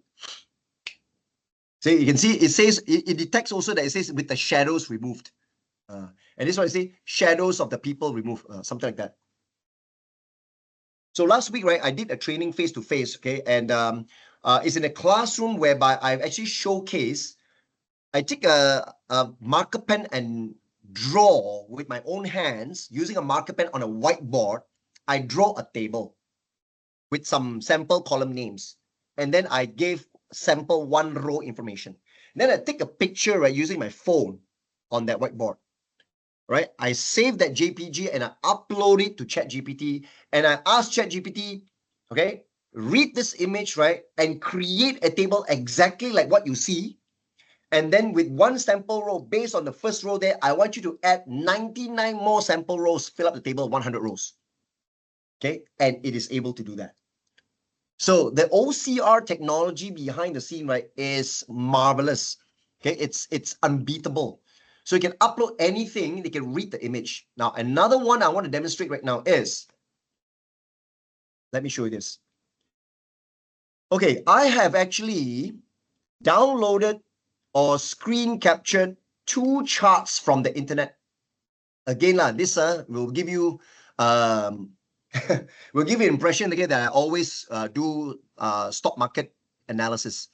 Look at, sorry, not this one. This one is there, the Art of Prompt Frameworks. This one is Tesla Incorporated, 5 years consolidated income statement. This Tesla. And I also downloaded, where is it? Not this one, Tone of Prompt. I also downloaded the General Motors, GM company, GMC lah. Also the same 5-year period. I only have the image of the chart. What I'm going to do now, very simple. The 2 charts, I'm going to drag and drop, upload both charts to ChatGPT. And I ask ChatGPT this. Look at the prompt carefully here. Okay, analyze the images. GPT-4 last time, I need to be very specific, guys. I need to say analyze the images, okay? And I need to be specific to tell what I want ChatGPT to do. I asked it to do a comparison between the financial health, the standings, whatever. But today, for 4.0, watch this. I just say analyze the images and tell me what you see. That's all. I don't need to be specific. I just say you analyze the images, just tell me what you see lah. And I'm going to explain soon. Watch this. They'll say based on the provided images, income statements for Tesla and General Motors. You see, Tesla income 2019 until 2023, they will show it in millions of USD, roughly how much? Okay, operations, how much? See, loss, income tax, General Motors, there you go. Then, this is what I want to tell you. GPT-4 last time, right? If you ask, say like this, right, they'll tell you what I see. That's it, full stop. But today, right, GPT-4 just say, tell me what you see. They will know that if you ask it to tell you what you see, naturally, you're going to follow up the question. Please make a comparison and tell me the differences. So today, I don't need to ask. They have predicted and anticipated I'm going to follow up with that. They don't need me to ask a follow-up question. They one shot do a comparative analysis. Revenue growth between Tesla and GM, how much? Profitability, how much? Income stability and visual observation. See? So visually, GM consistently has higher revenue figures, but less dramatic changes. Tesla's revenue growth is more pronounced compared to GM. Tesla shows a sharper increase in both revenue and profitability. See? They will give you a verdict after comparison. Last time I got to prompt and prompt and prompt. GPT-4 is very annoying. Every time you type your prompt already, right? They come up with with just enough result of what you want. Then you need to prompt further. Sometimes when they hit an error, they say, oh, sorry, I cannot do it. Would you like me to proceed to try again? You have to type yes. When they hit another error, they will ask you, shall I proceed to retry? You every time need to acknowledge, yes, please, yes, Today, 4.0 actually eliminated this. 4.0 makes it possible that in one prompt, okay, based on the output, they will further anticipate and predict what else you're going to ask me further. So without you asking, I, boom, show you everything. One shot. But to some people, they still feel that this is too much. They feel 4.0 right now is long-winded because I never ask you. Yeah, I know you are trying to show that you are smart. You are very good in predicting. You're giving me everything. But to some people, right, they don't like it. They don't like that, hey, you give me this for what? I never asked you to give me, ma. I want short answers. So to some people, they still support the GPT-4 way. I prompt you what, you give me what. I prompt you who, you give me who. Don't give me everything what, when, who, where, why, how, all. No, they do not want that. But I appreciate it because I'm the one who is lazy to type follow-up prompt so much. And that's why I want to study prompt engineering, because one shot I craft a super complete prompt. We call it a mega prompt. A mega prompt is a prompt within prompts, follow-ups, with everything all bundled into one package. You enter it and then ChatGPT is going to blow out everything. Okay. So you don't need to go back and forth, and it wastes your token window.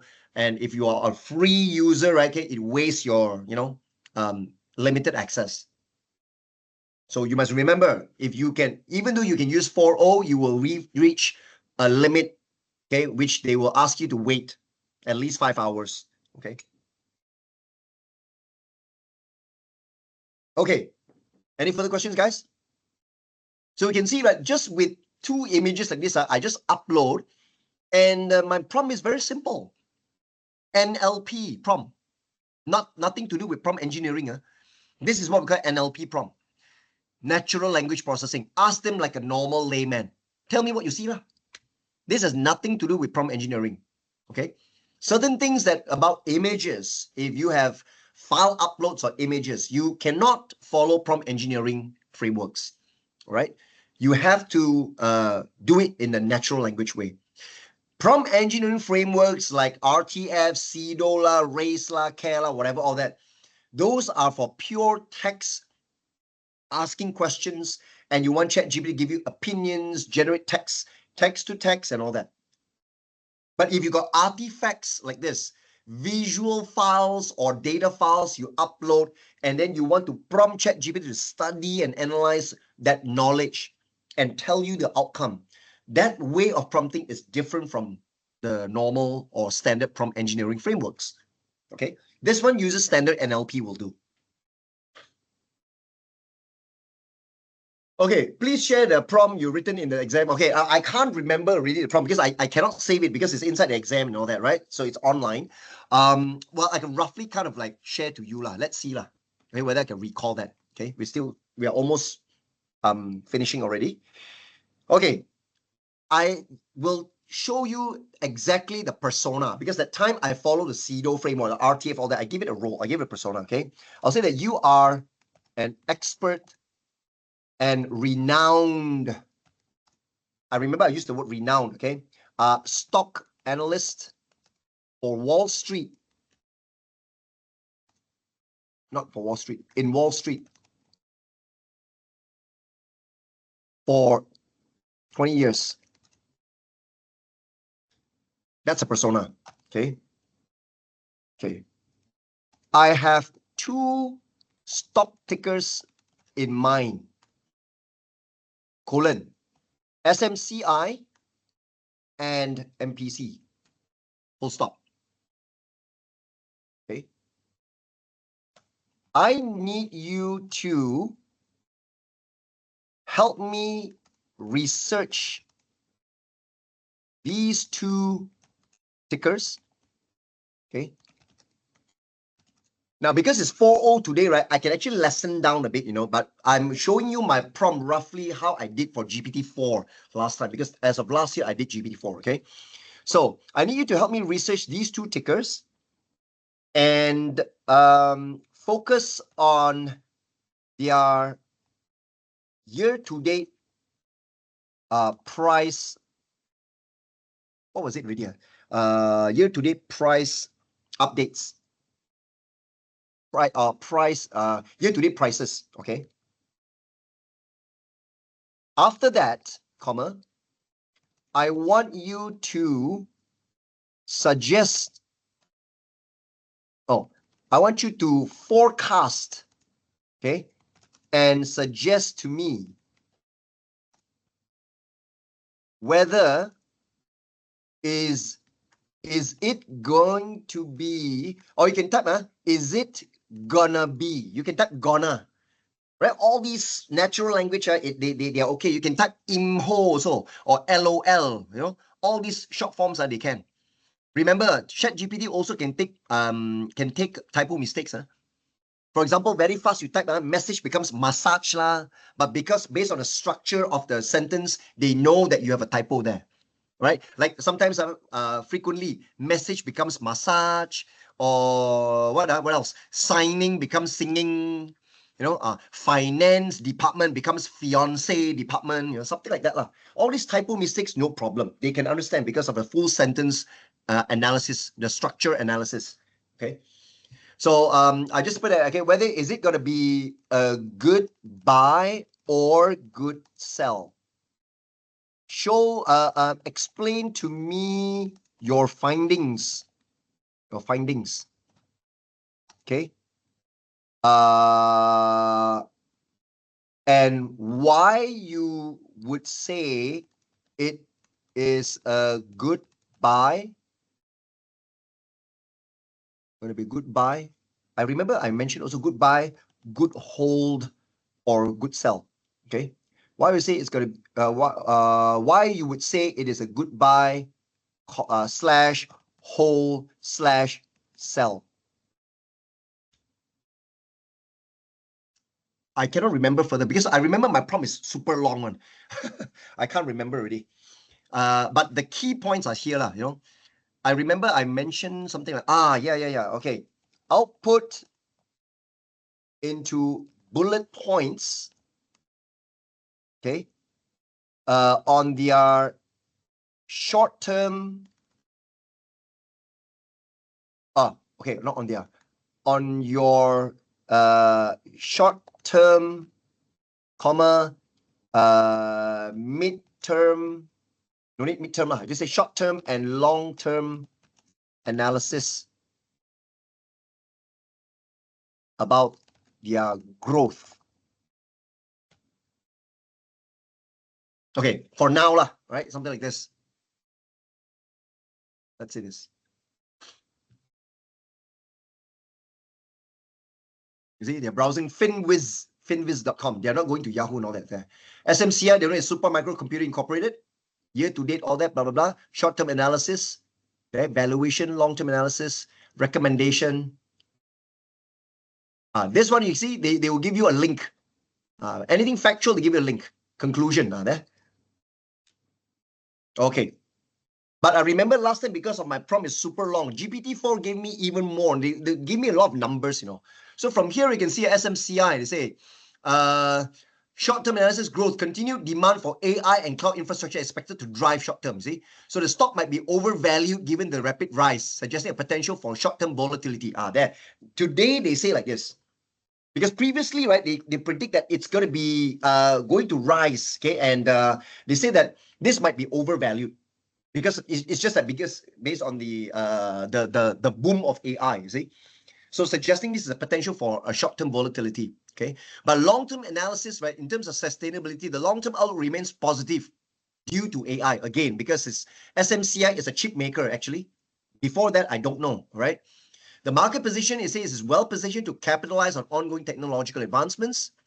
Recommendation, short-term hold. Given the recent rapid appreciation, there might be short-term volatility. When you see, if you are buying stocks, right, short-term volatility means in the short term, okay, it may fall. So volatility means it can suddenly go up, suddenly go down, right? So for now, hold. For long-term, buy. If you got ability, buy. The long-term growth prospects in AI, all that. So you can see that this is a recommendation. MPC, this one is petroleum, okay, energy. Increased approximately 18% in 2024. This guy increased 18% as well year to date. Short-term analysis, the refining sector faces challenges, fluctuating crack spreads and all that. Despite some market headwinds, MPC's solid balance sheet and cash position, it's resilient. So long-term analysis is efficiency, blah, blah, blah, all that. But what is the recommendation? Short-term also hold, potential market fluctuations, long-term, yeah, you can buy. So it's almost the same thing that what they mentioned here. So in conclusion, SMCI, hold in the short term due to recent rapid appreciation. If you can hold it first, don't sell, but buy for the long term. Okay, MPC also same thing. Hold in the short term, all right? But if you can, buy for the long term. All right. Okay, thank you for the clap. But I remember this is not, my prompt is not this short. My prompt is super long because I put in a lot of things in there. That time, because I've got like around 20 minutes for one particular question. So I got 20 minutes to think, all the prompts. So this is too brief. But I remember all the good points I wanted it to show it's there. And furthermore, this is today 4.0. That time I had is 4. Okay. So let me copy this and share to you. You can test this with any other ticks, any other stock tickers. All right, so yeah, that's something that you can do, all right, with ChatGPT. Those of you who are interested in stocks, then you can even continue, okay, by asking to analyze the commodity market like gold, silver, I don't know what else, oil, sugar, whatever, I don't think so. Sugar is that copper maybe. So right now, the whole world is talking about gold. Gold has actually increased like crazy, right? So super crazy. People are all snatching up gold right now. All right, so let's cut the financial talk out here.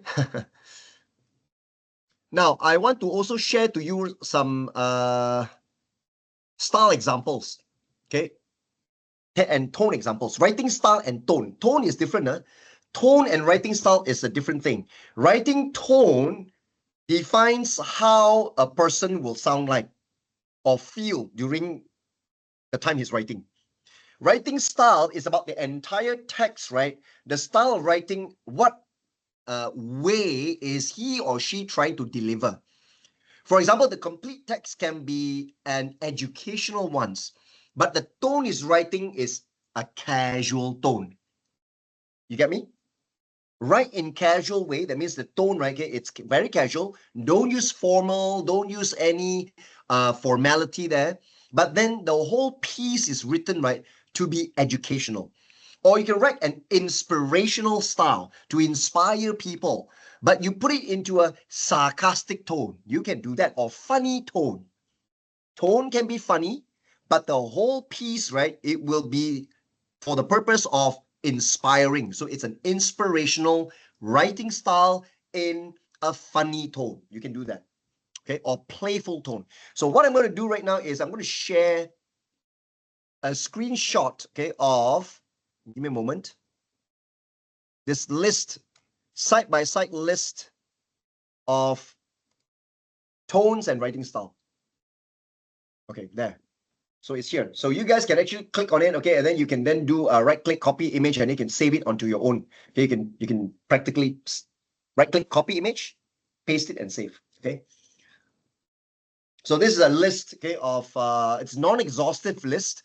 On the left is style example and tone example. So you can now, especially for writing purposes, you can do that. Okay. Yeah. So if you are getting ChatGPT, so like, for example, write a blog or write an article, okay, in no more than 400 words, okay, and it must be written in whatever writing style. Let's say, for example, I pick the first one, and a descriptive writing style using a sarcastic tone, or using an empathetic tone, or an aggressive tone, or whatever. Okay, so mix and match any of the styles with the tone. All right, and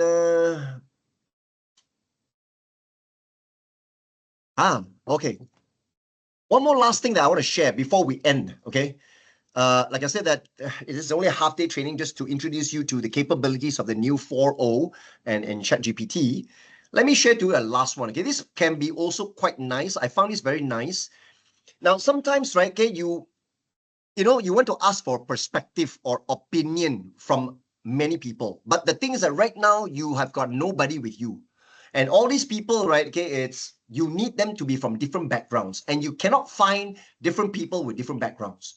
So you can ask ChatGPT to impersonate how many types of people from what background, okay, and let them share their perspective so you can evaluate their sentiment. Okay. So this is whereby I want to ask ChatGPT to write from the perspective of a group of characters or personas with different backgrounds. Now, let me share you this prompt. This is my last prompt to share with you. I mentioned, I use this style again, topic, colon. What topic? Let's say, topic is productivity. Or maybe, let's say the topic is home buyers in Malaysia. Okay. Opportunities for home buyers in Malaysia. I mentioned the location, shift enter. So now, then the prompt is, for the above topic, colon, comma, I would say write multiple perspectives, okay, from a group with different viewpoints using their own voice and phrasing. You see, this is like simulating. ChatGPT suddenly can grab maybe 7 or 8 people, right? Everybody who's played as a different character, and every one of them, okay, it has their own narration. It's like you interview 8 people from different backgrounds, and then their narration is written. So this is so shortcut, you know. Last time you used to be, I had to really find these people and really ask them the question and then interview them. And when they gave you their opinion, their feedback, you jot them down, you know. But today, one shot, watch this. Let me copy this first and share with you all. Okay, I run this. Watch this, guys. Then home buyer perspectives in Malaysia. Then number 1, Siti, a young professional. Then this is her narration. Then Mr. Tan, a retiree. Can you see, because I mentioned Malaysia, look at the names of people. Aisha, see? Ravi, Amir. Can you see that? So you can see Siti is a young professional. That's her simulated narration, her opinion. Mr. Tan, which is a retiree, different background. See, from my perspective as a retiree, the property market, blah, blah, blah. This one is a real estate investor, Aisha. The Malaysian property market, blah, blah, blah. See? Ravi, a middle-class family man. Oh, there. And Amir, an environmental advocate. So the conclusion is what? Can you see this? So you can get sample narrations or feedbacks or perspectives from a different standpoint, different viewpoint of different people with different backgrounds. You just get ChatGPT to come up with this. But I didn't mention how many, you know. So they gave me 1, 2, 3, 4, 5, 5 only. You can mention a group of 10 people. Then they will tell you that. Okay. And do you know what? One last thing I want to share to you. I don't know how many of you knows this. Okay. Do you know whatever you write can be in... before I say, I already laugh. Okay. Watch this. I want all these perspectives, okay, to be written in Singlish. Do you know ChatGPT understands Singlish and Manglish, even though it's not a language? Watch this. See? As a young one, la, got la one, you know. You can say Manglish also there. Good to buy my first home lah. The government got all this. I can get subsidy. I want to find. Okay, that's okay. Yeah. From my viewpoint as a retiree, property market now good for downsizing. You see? See, as an investor, I see all these things, you know.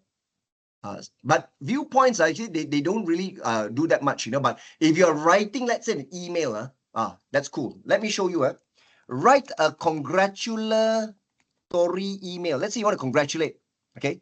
A congratulatory email to your colleague who was promoted to senior manager recently. The email should be in a casual tone, okay, and in no more than 200 words, okay? Write that in Singlish. See, hey, colleagues name. So see, wow, so happy. Really well deserved, man. Okay, you'll be working super hard and it's great to see your efforts pay off, you know. You see that now you're leading all these things. Let's go celebrate. Then maybe some makan session on drinks on you. Haha, just joking lah. We can all chip in. You see? So I remember previously in the class, again, they got something like a sibei,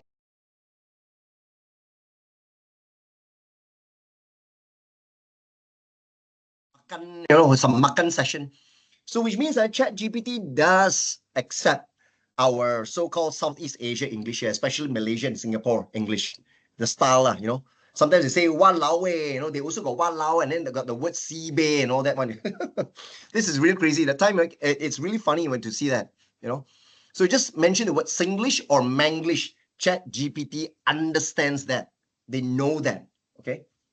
And sometimes I remember they say, wow, damn shock. Oh, they used to even spell out SHIOK, shock, And then if you say Manglish, right, they spell it as SYOK. So they know how to differentiate, The shock one for Singlish is SHIOK, but the Manglish one, right, is SYOK. Okay. Yeah, really. Right? And somebody say manyak, manyak shock, MANYAK. I remember I've seen that. So you can see ChatGPT can be really, really crazy, So it's been trained with vast amounts of data. It's not just proper language, but even crazy dialects, unofficial dialects.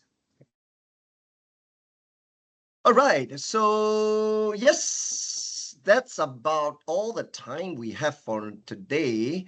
I know that this might not be enough. I actually got a lot more to share because in my standard 1 day course and all that, right? I actually share more information, share more features and all that. And usually the takeaways again would be, let's say, some prompt templates. I do have courses for ChatGPT in business writing, ChatGPT for HR, ChatGPT for finance, for sales and marketing. I just finished one sales and marketing course yesterday. All right. So I'm coming up with for legal, for lawyers, you see. But legal ones, okay, I found that ChatGPT still loses to Claude, right? Because Claude really, really superb in terms of doing proper, legal writing. But ChatGPT 4.0 can do the same. It's just that I find the quality, the output, it's better. So yeah, that's and I would like to suggest you all, since it's now available for Malaysians to sign up for free, go Claude.ai and check it out. Okay, CLAUDE Claude.ai, right? Sign up with your either your work email or just Gmail will do lah. Remain free first, and then you can play around with Claude. Claude is superb in terms of research writing, very, very precise writing, creative writing. You can come to ChatGPT. All right. Doesn't mean that ChatGPT is not precise though. It is, but depending on opinions, like in my case, my use cases so far, when I stumble upon the new Claude 3.5 Sonnet, because the old Claude 2 that time, Claude 1.0 and 2.0, I don't quite like it. Right. Probably because due to the fact that I'm still on VPN. I require VPN and the quality is not there. But from there, 2.1 to 3, and now it's 3.5. And when they go into Claude version 3, they started, classifying 3 different models. Haiku, which is the lightest weight and fastest. Then the middle one is called Sonnet. And the one that you have to pay to access is called Opus. Opus is the highest end. So right now, they just came out with the version 3.5 Sonnet, which are already exceeding the benchmark for 4.0, right? So yeah, my recommendation, go and check out Claude, right? And I may be coming up with a special Claude type of program soon. So this one is all this one is still ChatGPT, but I will come up with a course for Claude AI. All right.